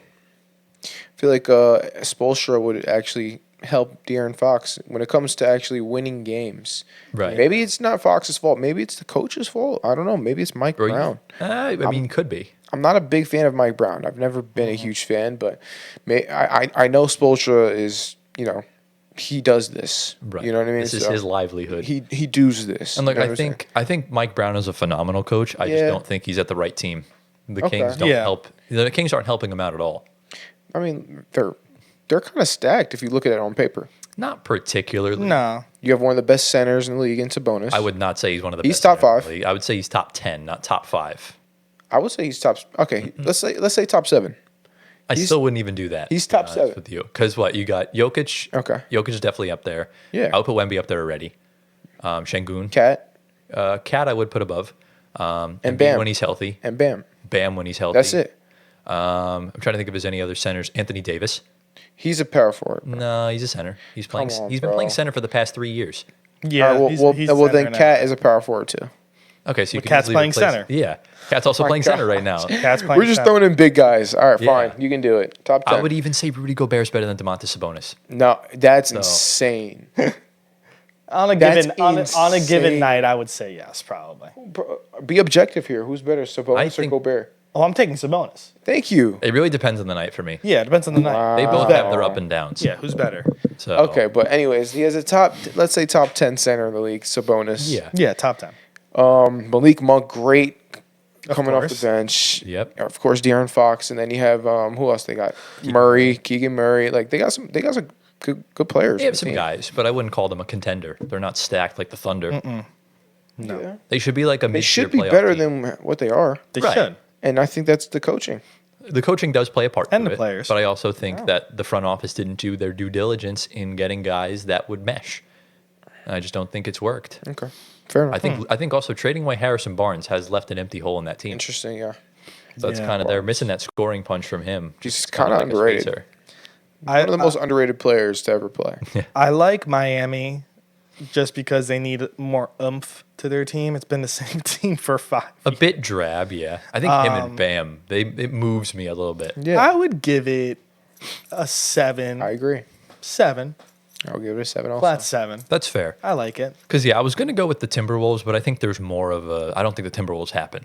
There's no way they do that. No way. So the final team I have for y'all is something very dependent on roster construction next year. But this is again another team that has a very good chance to land De'Aaron Fox should he request out, and it's the Brooklyn Nets.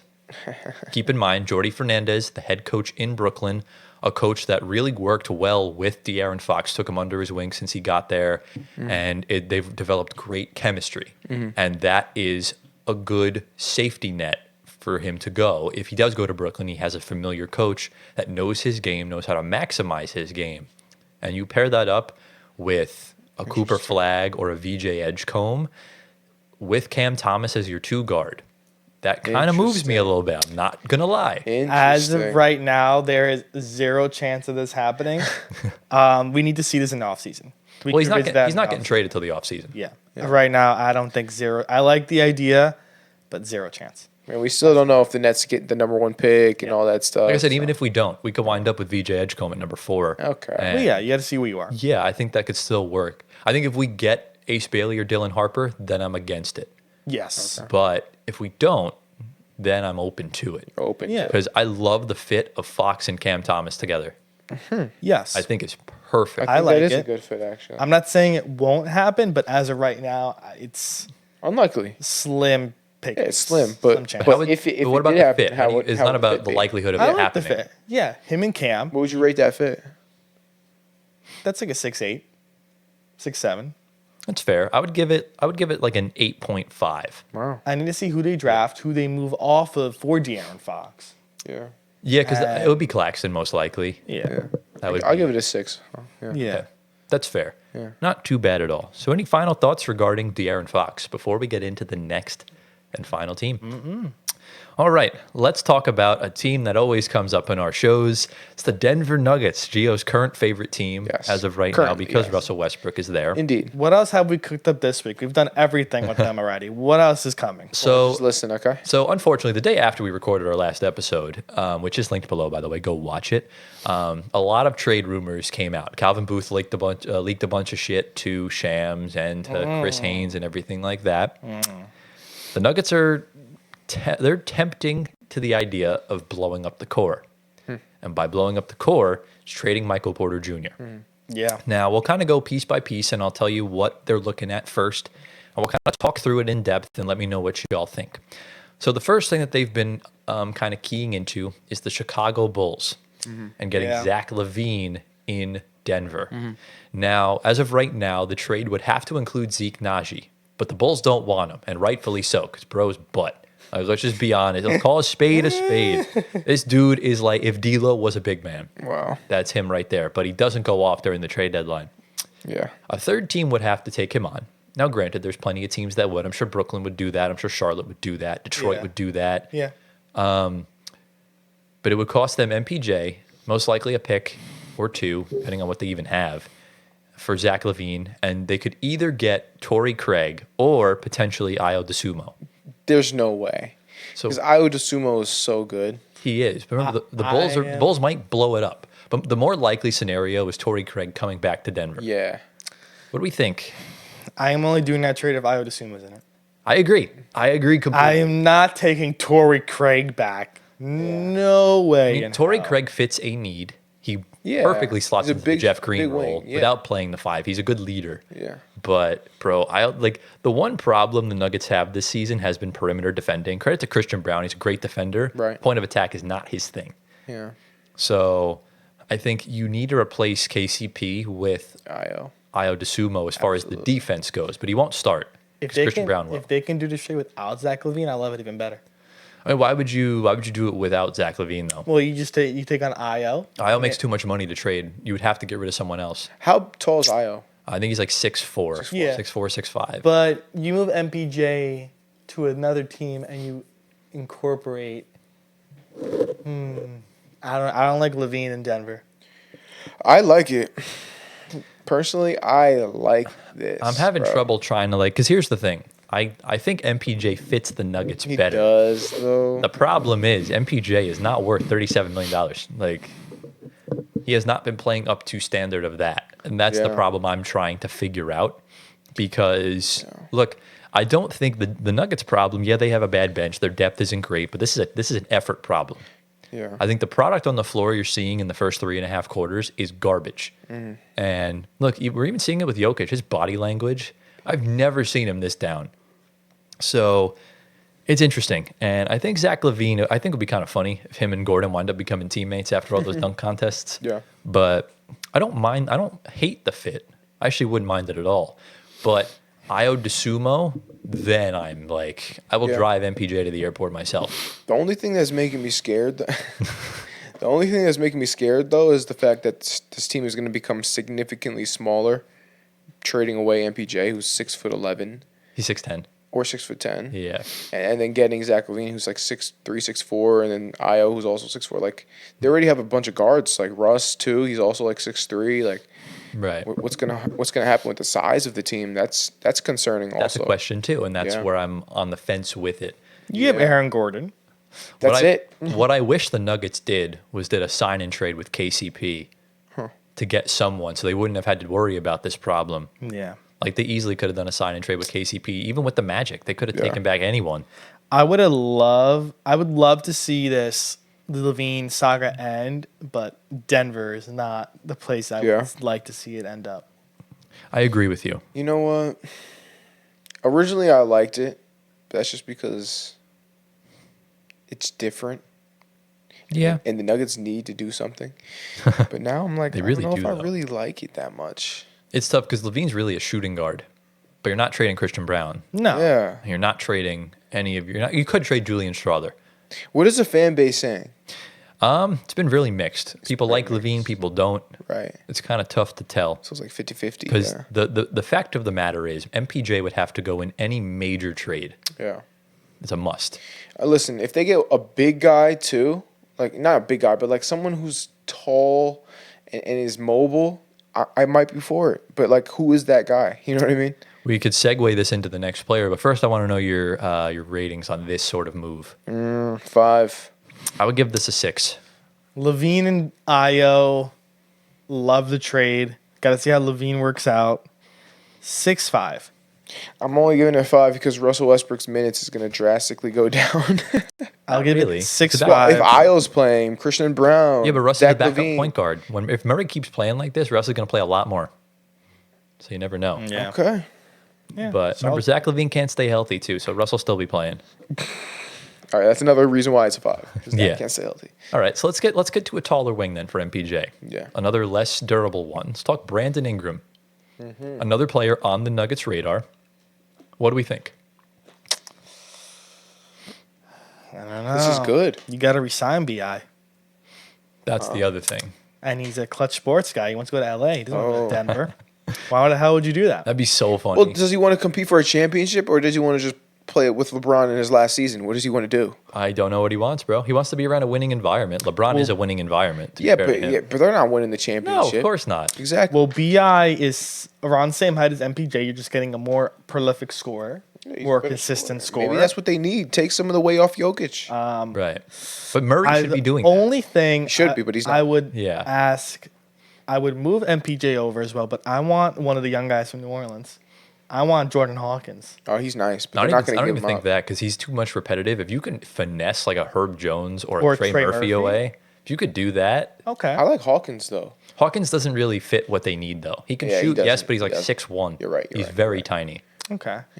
But I mean, remember, Herb and Trey is untouchable according to them as of now, but that could change if you entice them with something Right, yeah. that lets them move off of one of them. 'Cause remember, they have their pick this year, so they could easily tank away. Yeah. They already I like they have 5 Herb wins. for big body reasons because they're heavy on guards.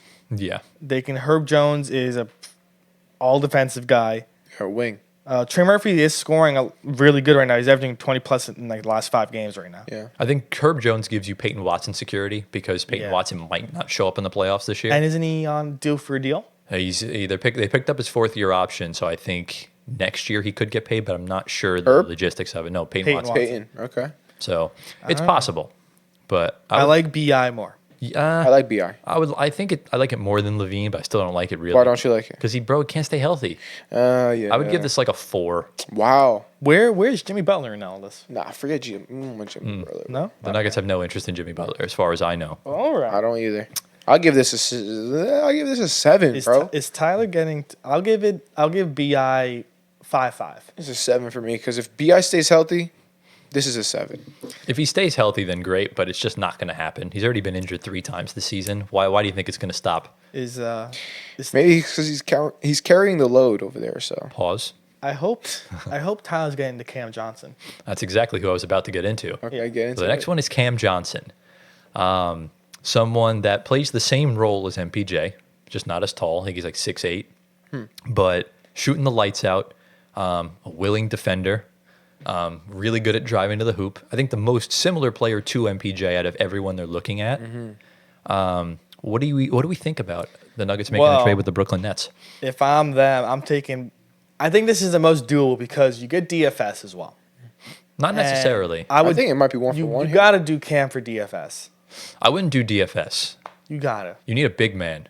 So I would try. If I'm Denver, I'm trying to get Day'Ron Sharpe. Well, you get all three. Ooh. No, because remember there's not enough money. Remember the Nuggets have to trade salary for salary. So you take Cam and Day'Ron. I like because Cam Johnson this year makes like 25 or 23. Yeah. Day'Ron makes 2.6. He'll be a restricted free agent at the end of the season. Yeah. Dorian Finney-Smith makes like 16.5 mil. Wow. You got to find money somewhere. You got to move off guys. They don't have it though. Look, this is what the Nuggets have, right? Because obviously Jokic and Murray are not leaving. Gordon just re-signs, so he can't be traded. Yeah. MPJ makes about 30 something. Zeke Naji makes about 8, and then everyone else, and Julian Strawther makes like 3, 2 or 3. So those are really the only two guys you can move. Yeah. So MPJ along with Zeke Naji kind of totals out to what, like 40, give or take. Cam's on what? Cam Johnson's like 25. Okay. DFS, you're pushing over the limit though. Is the problem. So Day'Ron would have to go in. Okay. Day'Ron. So I don't know. I do like the DFS fit. I like those all three guys. You just got to move some bench pieces around. You can throw in Strawther, you can throw in Watson. Ooh. That'll balance out the money. Bro, I would love Peyton Watson in Brooklyn, bro. Oh, yeah. Man. Yeah. You could balance out. You could easily balance out the money for DFS in that deal. Could happen, but I think I like it though. I think Day'Ron Sharpe fits more of a need because here's the thing, right? Yeah. Day'Ron Sharpe is one of the best rebounders in the NBA, and like legit, like his rebounding numbers are like top like 2% in the league. Wow. So, and that's the one problem the Denver Nuggets have been having is rebounding. Yeah. And the other thing too is we don't know if DeRon Holmes is a power forward or a small forward. Yeah. So if you have Day'Ron Sharpe, you can play DeRon Holmes at the small forward or power forward. So you could have Day'Ron and DeRon. Think about those lineups, bro. I like it, bro. And Day'Ron I like it a lot. I'm telling you because I know we're not going to keep Day'Ron Sharpe. As much as I want to keep him, I know it's just not going to happen. So I will suffer the tank and take on Zeke Naji for that. Yeah, this might be an 8.5. I like this fit a lot more just because what they can maneuver from Brooklyn. If DFS comes and Sharpe, you're getting a lot more bang for your buck. And Cam Johnson's on a heater this year, more than BI is, and Levine is Levine. I think you're getting a lot more. What's the word I'm looking for? Depth. Not depth. Consistency. Right. Cam, you're getting into minutes. What I like about this deal is that you're not trading for a star. You're trading for an elite role player. Right. Yeah. And multiple elite role players essentially in this system. Okay. So I do like the vibe of that a lot. So how likely is this? I think this and Zach LaVine are the two most likely that can happen. Okay. But I still don't think MPJ gets moved. Okay. There's no way, right? I don't know. You could happen. You could send a shockwave to all the front offices and say MPJ is gone. Yeah. Sham. And going to Brooklyn of all places. Bro. I'm waiting for that notification, Sham. I will call it right now. If MPJ goes to Brooklyn, he will be the next Lauri Markkanen. Talking all-star, most improved player, averaging like 28 a game. Because the ball's in his hands all the time. That is one of my biggest NBA hot takes, that MPJ, if he had his own team, would be insane. Wow. Because think about it. Before the back injuries, he was going to be the number 1 pick in the draft. He was. I don't know if bro can handle the load, bro. Pause. And he's fine. You got to give credit to MPJ where it's due. He's gone through 3 back surgeries and he's fixed himself with time. Yeah, but that's what I'm saying. Like, he already went through all those injuries. Like, can he really handle all that? Easily. Okay. Easily, bro. Okay. If he doesn't have to play make, if he can just be the first option on a team, even though he won't, like that's his dream, bro. Bro, just imagine a Nets lineup of Cam Thomas and MPJ. We have Cam Thomas, MPJ, and then you have Cooper Flag. Like, bro, imagine that 3. Yeah, but they do the same thing, though. Not necessarily.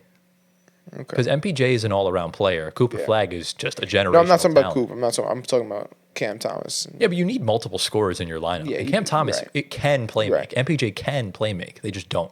Right. That's kind of how it is. Okay. So I would like that very much. That would be cool. Yeah. So yeah, that's kind of all I had regarding that. There's not really much else the Nuggets could do. Yeah. So. Listen, I love trade season. I love cooking up trades. I want to see who gets moved, and hopefully soon. We had some early ones, but the big guys got to start dropping. I'm excited for our trade deadline episode in February. It should be really good. Yeah. So any final thoughts before we get into the final segment? No, let's move. Let's do it. All right, into the final segment, lads. After a long hiatus, we are finally back with shower thoughts. So definitely much needed for me, because whenever you're not feeling well, a shower always helps you kind of recharge, reset. So maybe this will help me feel better, because I'm hanging on for dear life right now. I really wish I was just in my bed, because I'm freezing.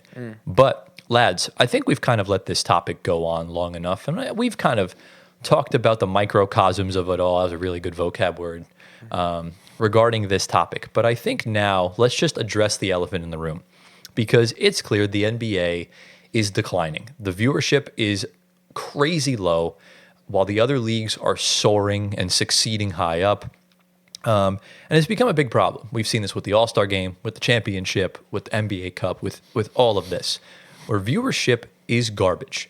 And rather than me just kind of ask you your thoughts, we're kind of going to go at this from different angles, because there's a lot of stuff going wrong with the NBA. But do you guys have any sort of reasonings as to why viewership is the way it is? So we'll go one at a time. So don't talk about everything at once, so we can segment this. And yeah, so whoever wants, does anyone have anything off the top of their dome they want to get off their chest? I mean, really quickly. I have 2 or 3 good reasons. So you go first, Gio. Go for it. Go ahead. Oh, you have one or multiple, Gio? Gio. I have one. Oh, so you go first. And you have multiple. Listen, the game is boring. 3-pointers everywhere. That's the main thing. Yeah, that's what I was gonna say. Second reason, you can't watch the games anywhere. Yeah. So let's start with the 3-pointers, because obviously that's obviously been one of the main things. I feel like every time I watch a game, it's just 3 run, 3 run, 3 run, turnover, run, 3 foul. Right. It's just all the same. Like the Celtics are averaging 52 3-pointers a game attempts. Yeah. Like it's nuts. They're ruining the NBA. And we obviously talked about 3-pointers a few weeks ago, so we'll kind of keep this one a little bit more brief. We touched on that, yeah. But I don't know if this is necessarily going to get fixed, but it's bad. Yeah. And if you want to go check out, it's our second most recent shower thoughts, talking about the 3-pointer. But let's go deeper into what you were talking about. You can't watch the games anywhere. I'll let you kind of go off, cook up a little bit regarding this. Well, the NBA has League Pass, which is their version of Red Zone, but it's extremely expensive, and the coverage the NBA has for a type of Red Zone like the NFL does is not really as great. Can you watch full games on Red Zone? No, but I would say it's the equivalent of watching the Prem on Peacock.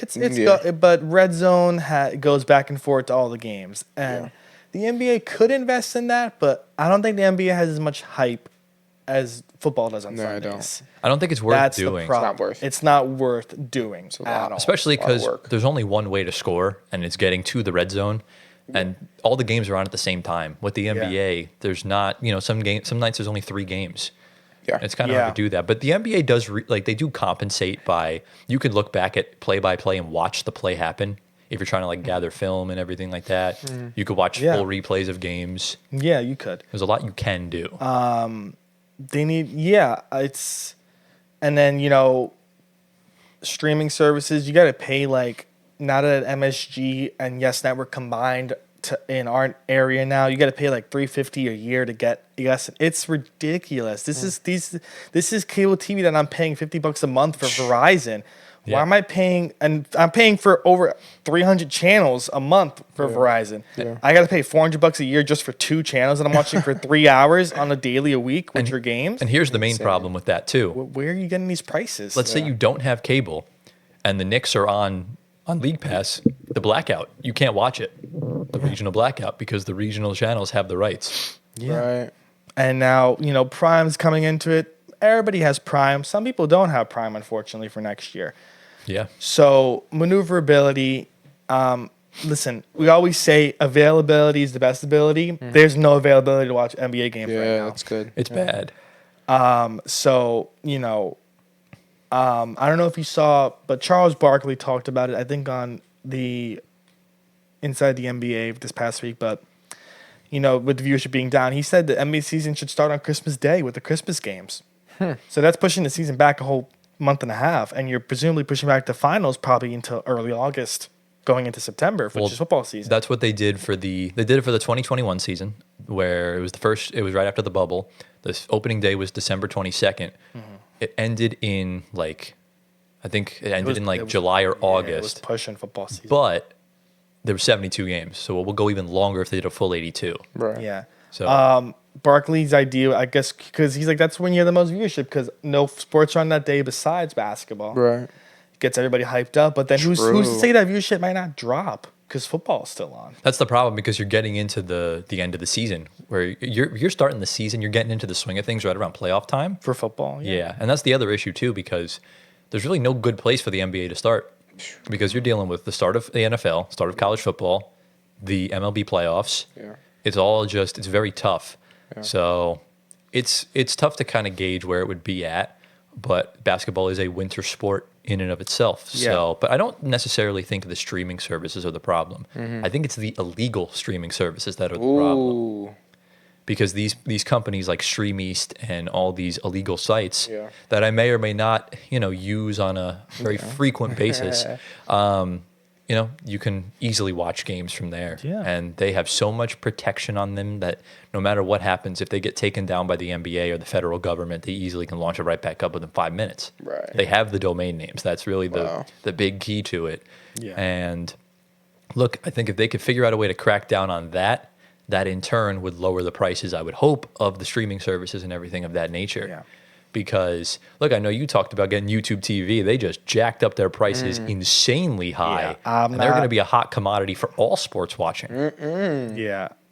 YouTube TV is trying to get into that really big. And I was thinking about it, and I don't know if I'm going to pull the plug if I do move out on that. If I have just a streaming TV myself, why pay for YouTube TV extra? Yeah. We'll have to see when that decision comes in a year from now what I decide. I don't know. It's crazy that streaming services are charging this amount of money for even just things. It's ridiculous. I don't know where to come up with these prices. Who do you think is paying $400 a month for Yes Network and MSG combined to only watch for 3 hours in the week for a basketball game or Well, you get the whole channel. baseball? You have the whole channel, but their coverage is not. You're not watching that every day. No, not at all. Another reason for viewership being down came to my mind, which I think we're going to get into, but referees. Yeah, let's talk about it. Let's segue in. Referees. It's a humongous issue. Big problem. I'm an advocate of let them play. Please keep your mouth off the whistle. Let them play. Bite your tongue. Let them play. Let them be physical. This is what the sport's all about. That's good. Yeah. Only call fouls when it's necessary. Yeah. I hate stoppage of play because it kills momentum for teams. And we need momentum. And then also, we know that players and refs get into their faces all the time. And it just ruins everything. We see referees in the NFL, how it occurs with some players. But the NFL has its own thing. We're not going to get into that. I think it's the biggest problem out of all the leagues. Stoppage? No, the refs. referees. The refs. Because in my honest opinion, I think free throws are an even bigger problem than three-pointers. I don't want to watch a Sixers-Bucks game and watch Embiid and Giannis go to the free throw line 30 times a game. Yeah. I feel like every time, you see the Twitter memes where it's like Embiid 2024 highlights and it's just him taking free throws. Like when he scored the 70-point game, when a player scores 70 in a game, that's like so mind-boggling that it should be remembered for centuries. But he had 44 points that weren't free throws. You're telling me he goes to the free throw line almost 40 times in that game alone? Even SGA, same thing. It was a breath of fresh air watching the Nuggets go on their run because the Nuggets don't get a good whistle. Right. The Nuggets were 29th in free throw attempts that year. Right. So the stoppage of play definitely is a big factor. And that also goes to the refs, soft fouls, soft techs. Yeah. When Jokic was in Chicago last year, remember, we're talking about the NBA right now from a business perspective as an end product. Jokic got ejected off of just saying something to the ref, and it wasn't even that bad. Yep. He didn't even get a first tech. It was just an instant toss. It was Serbian Heritage Night in Chicago. You're telling me it wasn't coincidentally planned for that game to happen on that night when he's there? That's a big problem. Listen, And you only get to see him for 10 minutes? You have to take a certain amount of power away from the refs. And Well, how do you do that? They're the ones they're the rule keepers of the game. Yeah. Right? But there's gotta be, listen, if the refs call fouls that are just so nonchalant, a tap of the arm, nothing really serious. You know, you gotta punish them. You know, listen. If you make a bad call, if you make an egregious call, you get demoted to G League. You get a week off for your G League. You get crazy. Listen, soccer has this thing. If you miss a bad call in a soccer game related to VAR or anything else, they send you down. They demote you for a week and a half. Or you get sacked. Or you get sacked. You're gone. That's what they should be doing with these guys. I don't think that's necessarily the problem. I think the problem is the techs. And the refs are. Okay. I mean, remember, these refs now grew up watching the NBA as fans. Yeah. They want the spotlight. They want it to be about them. Do they, though? Oh, absolutely. They're throwing out texts like it's. They're going out of style. You get a car, you get a car, you get a car, like Oprah used to do back in the day. So, Tyler, you're not worried too much about regular shooting fouls? That's a problem in its own. Okay. But the problem is keeping the good players on the floor. So and you're they're worried just about not the doing techs. that. Okay. Yeah, the techs are terrible. You know, it's when Russ dunked on someone, literally just looked at him and he got a tech. Yeah, Cade that's Cunningham nonsense. dunked the ball on an alley-oop, pointed to his teammate to say good pass, and the ref tossed him. Yeah, that's nonsense. Like, it's ridiculous. They don't know what's what. That's the problem. And the problem is certain teams get certain favoritism, certain players get certain favoritism. Right. Why do you think? When you look at free throw attempts, the same usual suspects are up there. Yeah. It's the Lakers, it's the Sixers, it's the Bucks, it's the Thunder. Who's at the bottom? It's the Nets, it's the Spurs, it's the Warriors. Yeah. It's always the same teams getting the benefit of the whistle. We even saw it with the Knicks in their playoff run last year. The Knicks got the benefit of the whistle a lot. Same thing with the Lakers against the Nuggets. Same thing with the Nets-Bucks series in 2021. As good as we played, whoever had home court, the whistle just went right in their favor. I think I saw a stat. I think PJ Tucker averaged 1.2 fouls in Bucks home games. And in Brooklyn, he almost fouled out in every game. So it's interesting the way games are reffed and officiated and everything like that. And it's just ridiculous. And I think it's a humongous issue regarding the NBA because it taints the league, and you just don't want, like, what's the point of these guys playing if the refs are just going to nitpick everything they do? Yeah, and also another thing we keep in mind if, you know, people come to see NBA games and pay egregious prices to sit pretty much anywhere in the arena because nosebleeds are kind of over $100 right now.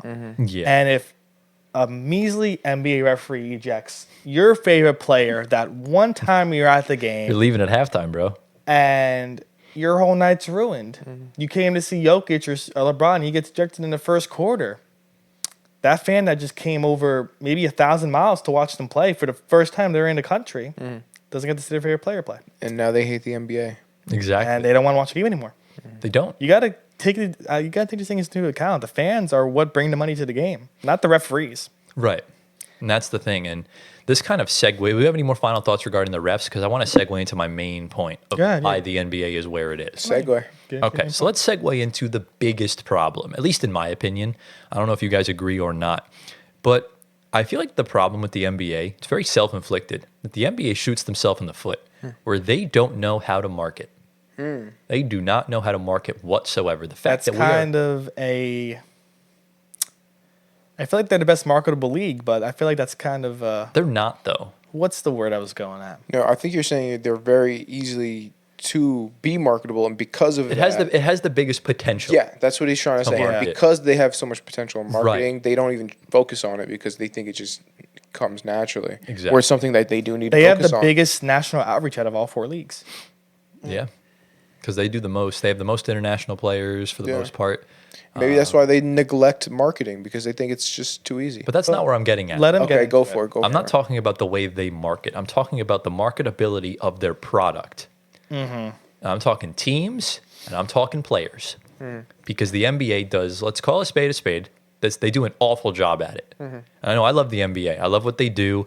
I love what they represent. It's just my problem is the way they go about it is all wrong. I agree. How are we in 2024? We still don't have a face of the league. You're still clinging onto the 98-year-olds of LeBron, Steph, and KD, who won't be in the league by the next decade. They might not even be in the league in the next 3 years. We don't know.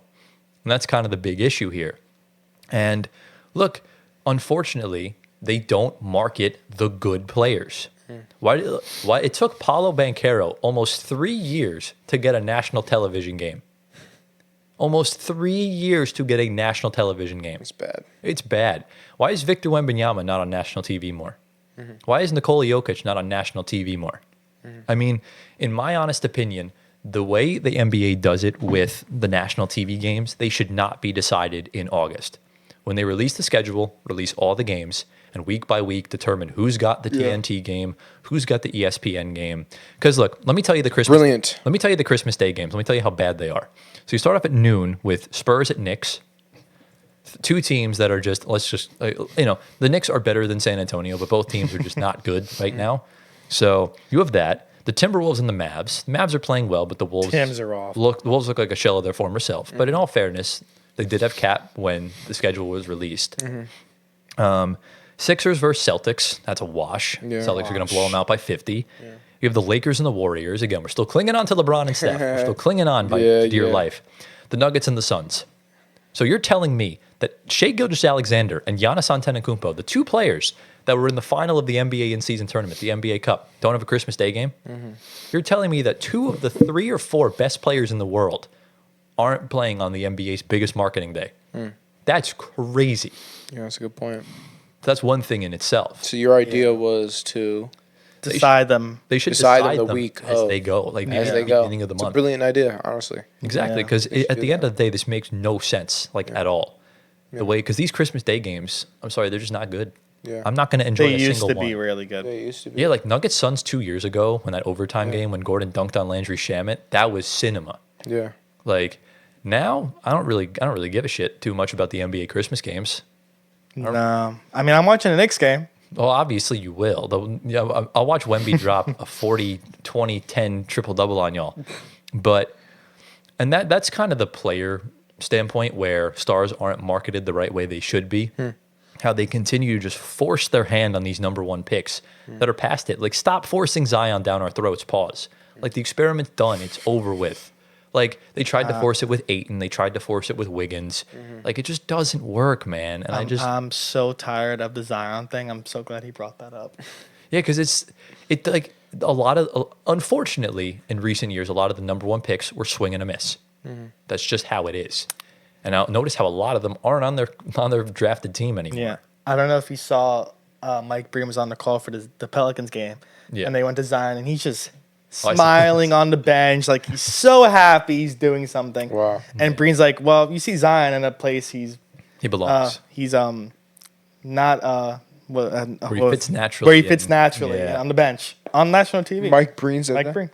Yeah. Yeah. Well, Oh. Where he's been the whole Really time. destroyed. And Zion's just smiling, talking to his teammates, just being a good old friend good old friend. to his teammates where we should be on the court. But, Yeah. different story for a different day. Yeah. Exactly. And I think the other problem is the team aspect of it, because that, again, is another sort of thing. Like, for this season alone, as far as whoever had the most national TV games for the 24-25 season, let me just read you the top 5. You let me know if they deserve the amount of national TV games they get. So coming at number 5 is the Dallas Mavericks with 30 games. It's fair. I think that's fair. You know, Luka's a marketable player. He's one of the best players in the world. The Mavs are good right now. Right. Very fair. Number 4, the New York. Oh wait, is that the increase? Oh yeah, the New York Knicks in 4th place with 34. I believe the Knicks actually have the most though. I'm not sure if they changed it or not. I know the Knicks were up there. All right. But look, I understand the Knicks should have national TV games, but I don't think they should be top 5. I know I'm a Nets fan saying that, but I think both New York teams right now just aren't marketable at all. The Knicks are because they're good. Yeah, I think the Knicks are marketable. The Knicks are. There's problem- a bunch of big trades that happened. Everyone's excited. I think the How reason- how are they going to play? I think the reason being of why I don't think both teams aren't marketable is because when they were good at their respective times, they were overhyped. That Nets Big Three lasted 16 games. Yeah. The Nets were, I'm one to admit that we were overhyped as fuck for the past 2 seasons. And even with the Knicks, like, I don't think they were as hype as everyone says they are. Okay. So that's kind of my viewpoint on it. All right. 3rd place with 34, Boston Celtics. Again, they're That's best fine. best team in the league right now by a country mile. Yeah, that's fine. So that's fair. Number 2, 36 games, the Golden State Warriors. Yeah, no. A team that didn't even make the playoffs last year. I don't see the They're done. appeal at all. Get them out of there. And a number 1 with 39 games, the Los Angeles Lakers. Yeah. Yeah. Another big issue. But again, even being kind of going back to the Knicks thing, Game 7, what was that? I turned on ESPN and I thought I was watching MSG. Like, I keep thinking to myself more and more every day, what is the point of these small market teams existing if the NBA doesn't want them to win? The NBA wanted, who was the semifinal? It was the Rockets and Thunder, and it was the Bucks and who? Hawks. I know the NBA wanted like it was like a Knicks and I can't remember who else was there. The NBA just wanted the two like higher valued teams. That was what they wanted. They didn't get it. The NBA wanted Celtics Lakers in 2023. They wound up getting Nuggets Heat. So what's the point of the Nuggets existing? What's the point of the Jazz existing, the Wizards existing, if they only want the same 5 teams to do really well? Yeah. Which seems extremely rich.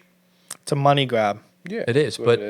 But the problem is there's not necessarily people growing up nowadays they're not the big market teams are not good anymore. Right. So they're very myopic. Exactly. That's the word. Because they're not foresight. Because back in the day, the best teams were what? New York, Boston, Chicago, Los Angeles. I find it funny that most Los Angeles teams don't start in Los Angeles. They move. San Antonio was there. San Antonio for Spurs. Miami. Yeah, but they're not a big market though. Yeah. But when you're looking at your big markets, it's New York, it's Chicago, it's Dallas, it's Los Angeles. But like, notice where the best players in the world are playing: Denver, Colorado, Milwaukee, Wisconsin, Oklahoma City, Oklahoma. Insane. You have one in Dallas, Texas, pretty big market. And am I missing anyone? Boston, Jason Tatum. Yeah. So, but I would argue the top 3 players play in small markets. Yeah.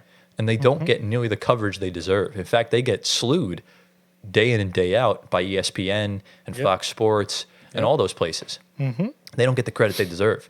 During the NBA Finals last year, what did they talk about? The Lakers and Dan Hurley. Like, it's crazy. Yeah.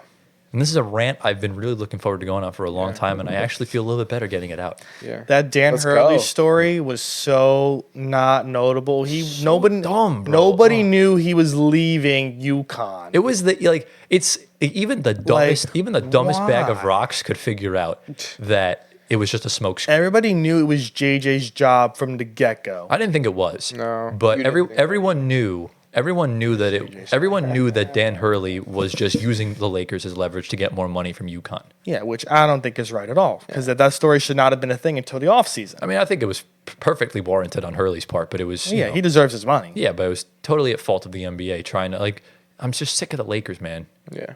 Because even looking back at the good teams when we were growing up in the 2010s, Cleveland, Ohio.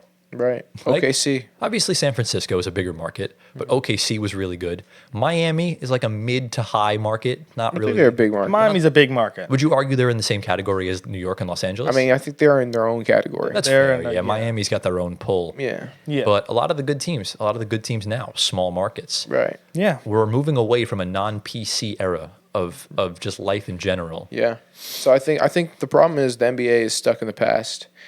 And they have to get out of that. They have to look into what's the future? We got to actually worry about what's going on in the future. And exactly. They have a very short-sighted view and a view that's just not on the right things. So I think I agree with you on that. Their marketing it's no good. And I think the last thing I'll bring up regarding this is the NBA's idea of rivalry week is another thing that is a humongous downside regarding this. I'm just looking up the games because look, a lot of these rivalries now are forced. I understand there's some crosstown rivalries, but look, in 2024, the Knicks and Nets don't need to be playing on rivalry week. No, they don't. One team is clear and obviously better than the other. One is clear and obviously trying to lose. The other one's trying to win. Bro, Knicks versus Hawks. How about that? Yeah, that's an easy, beautiful rivalry game. Yeah. Trae Young, a villain to the New York Knicks in Madison Square Garden. Yeah. Another one. They're still trying to force. This is year 6 now of trying to force Jokic versus Embiid when Embiid's never stepped foot in Denver since before COVID-19 was even a thing. Again, how about do Jokic versus Ant or Jokic versus LeBron? Actually, no, they kick their ass every time. Giannis. How about Jokic versus Giannis? Yeah, it's another good one. Good. Yeah, it could be good. But as far as the other rivalry games, like Lakers Clippers in 2024, really no. Yeah. Boring. Suns, Mavs. I mean, that's never been a close rivalry. It's always been blowouts. The Kings and the Warriors. Like, why are these teams playing against each other? Yeah. It just makes absolutely no sense. Like, they're still trying to force these draft comparisons. The Mavs are playing the Hawks. Like, it's clear that trade was a win-win. Like, Yeah, for both sides. and and that's the thing. Both players are friends. Yeah. Both players are really good. It's not going to stir up anything. It would have been great to be like, oh, what if? But Exactly. Like, it didn't happen. The NBA needs villains. Yeah. That's why I really appreciate what Trae Young is doing, and you should too, even though he's beating down on your team all the time. I don't hate Trey. I love him. He's Uncle. yeah, he's Uncle Trey. There's a bug on my mic. good. Got him. Yeah. But yeah. Wait, how'd that bug get here? It's like 20 degrees outside. That's crazy. I don't know. No, Trey, I love Trey. Just But he no, doesn't yeah. play us.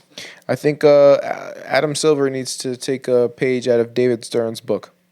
I think that's what Yeah. I've come to the conclusion of. And I love Adam Silver. I think he's one of the best. He's He's the good. best commissioner in the world. But He's I think good. he's a little closed-minded right now. He needs to I think open his he's- mind. I think he's just good, and good is good. He's a player's GM. Yeah. Yeah. And that's the divide because Stern didn't deal with no bullshit. Right. Also- Stern didn't allow super teams to happen. Adam Silver looks way too happy all the time. I mean, when you're the commissioner of the NBA, making He- billions of he dollars, I would have the looks biggest way- smile on my face every day. He looks look at Roger Goodell. He never looks happy. He hates his job.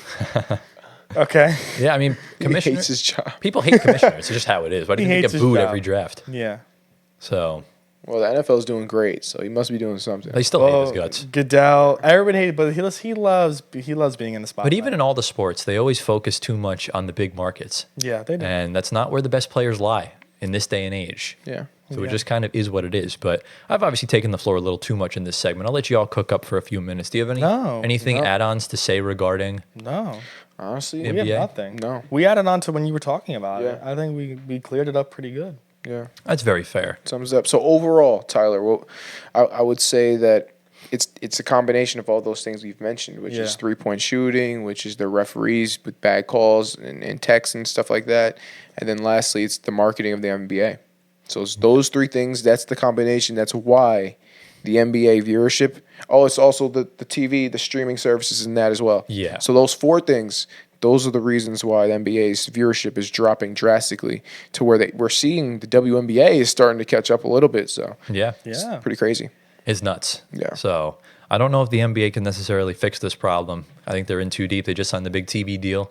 It's going to be hard getting out of it. Let's see if it makes it better next year. If there's anything that's new. I think the last thing I'll touch on real quick, I think the media needs to do a better job as well. What is Of it? course. The media. Of Oh, the course. media. Yeah. Like, I don't need to turn We've on. talked about the media before. They're the culprits of everything. Don't need to turn on First Take and hear Stephen A. talking about LeBron Yeah. or calling Jokic a fat tub of lard. Like, it's just I'm sick of hearing about the Lakers. I'm sick of hearing about the Knicks. I'm sick of hearing about the same thing over and over and over and over and over again.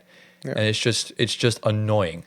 I was so upset this morning listening to Shannon Sharp A call little out. bit louder. Oh, I think my mic's on. But Shannon Sharp calling out Kirk Herbstreit, who's been a staple of ESPN for years, and is going at Kirk Herbstreit for saying what he wanted to say about First Take, writing off Ryan Day and Ohio State from the beginning. And Sharon Sharp's up there looking all mighty tough, saying, "Kirk, stay in your lane." Like, I will give credit to Shannon Sharp. He's never wrote off guys. He was one of the guys trying to make a case for Jokic to win MVP. Yeah. It's guys like that. Like Nick Wright wasn't giving him credit until he won. Stephen A. Smith and Kendrick Perkins still really don't give him credit at all. yeah, like, So but like, let Kirk Herbstreit, let him be. He's going through tough times right now. yeah, he's also the college football guy. Sharon Sharp's not the college football guy. No, he's the NFL guy. He's the NFL He's guy. Club Shay Shay. Yes. But yeah, no, I hate the media. That's why I think that's the reason why we all kind of do this show is because we don't want to be like them. Even when we have to talk about the Lakers, we always say we never want to talk about it. But Yeah, we don't want our bosses to tell us what to say. no, Yeah, that's it right there. We're not listening to you, bosses. we Sorry. are. We're no puppets. That's No. it. So- No puppets. No. And if the show ever gets powered by someone, I hope they give us creative control and not force us to talk about. Oh yeah. Yes. Oh yeah. everything Or, like or that. else we're just gonna Yes. decline that. Hello. Right. It is our show, not yours. I think what I want to do kind of with the show, if we ever, further down the line, is if we do like a show covering some sort of topic with all 30 teams and then doing a live stream doing this kind of thing of all the news going I like on. it. Yeah. I think that'll be a good change of pace. That would be. But yeah, lads, any final thoughts regarding this edition of Shower Thoughts? It was a good topic. Very good topic. Very well-known topic right now. We'll probably talk about this at some point moving forward. But with that, ladies and gentlemen, that brings us to the end of episode number 37 of the Floor Spacer podcast. Lads, how we feeling? How we doing? Tired. Yeah. And we did shorts in one day as well, so we're basketball talk. I'm beat. Burned out right now. We apologize for our draft. Antoine, for some reason, his recording didn't finish. So he's just going to have a still image. I'm the culprit. Yes, it's your fault. I think when we do get monetized, we'll fine you like $5. Yeah. Sorry. That'll be fair. Yeah. But yeah, Gio, you know what time it is in the video. If people that are still with the flow, what do they comment? Make it Christmas themed. Christmas. Don't do Christmas. It's too obvious. Let's do... Let's do ugly sweater. Ugly sweater. Yeah. Do you want to do that? It's 2 words. Do one. Chimney. Fireplace. Tree. Let's do fireplace. Fireplace. That's chill. Right. Yeah. Comment fireplace. A place where I really need to be in front of right now because I'm cold. You said the fireplace is chill? Like it's a chill vibe. chill vibe. Obviously, it's hot. Oh, yeah. Yeah. It's a chill vibe. Yeah. Chill vibe, bro. Remember, it's not. Remember, outside is freezing. Yeah. Oh, my But God. it's chill. And good luck to Prince in his Valorant tournament. It's cold. If you want to make a frosty outside, just put it right outside. It'll be done in a minute. Bro, what are you talking about? That's wild. That's a wild Or if statement. you want some ice water, just go outside, get the ice, and you'll be fine. Bro, what are you talking about, bro? What are you talking about? I'm telling you how to make ice. Do we want to save our 2024 or 4 shout outs for the next episode, even though it'll be on New Year's Day? Because we're recording at the end of 2024. Sure. So next week, we'll just shout out a bunch of people that have kind of helped us get to where we are. Yeah. Obviously, if you enjoyed today's video, be sure you drop a like, subscribe to the channel. We're closing in on 4K. Let's try and get there. You guys got a week left. Let's see if we can get there. Even on New Year's Eve, it counts. Easily, yeah. Just before 12 o'clock. Obviously, hit the bell, all that stuff. And I think we'll be recording shorts, I think, on New Year's Eve, right? New Year's Eve. So, yeah, well, we might actually hit it by the time we're there. So we'll see. Come on. And yeah, obviously hit the bell. If you're on Spotify audio platforms, leave a review, get us 5 stars. We will try to get on Apple Podcasts for the new year. I'm trying everything I can, but I'm struggling. So we'll figure that out. Follow our socials at Floor Spacer Pod, description below. Follow our personal ones. Get Gio to 1 million Twitter followers. And yeah, lads, I guess just what are any closing thoughts regarding our 2024 of podcast episodes, considering this is the last one going up in 2024? Wow. What a year. Listen, the journey's just begun. We're ready to ride the road longer and reach new heights. And Merry Christmas, Happy Hanukkah, Happy Kwanzaa to everybody. Happy everything. Happy everything. We love you all endlessly, no matter how much hate there is in this world and how much divide there is. Come here. We will bring you all together in the sport of basketball the best we can. Spread love. Don't spread hate. Exactly. Please. But even the haters, we do appreciate y'all. You help our algorithm. Yes, So we it's kinda love what the it is. comments. It makes me laugh for a second, and then I forget about it for the rest of my day. Yeah, hopefully, the one thing I hope you can fix is your drafting skills for 2025. I'm not fixing anything. You guys can hate on that all you want. That's great. Because you're not going to say it to my face in person. That's unless true. you they do. won't.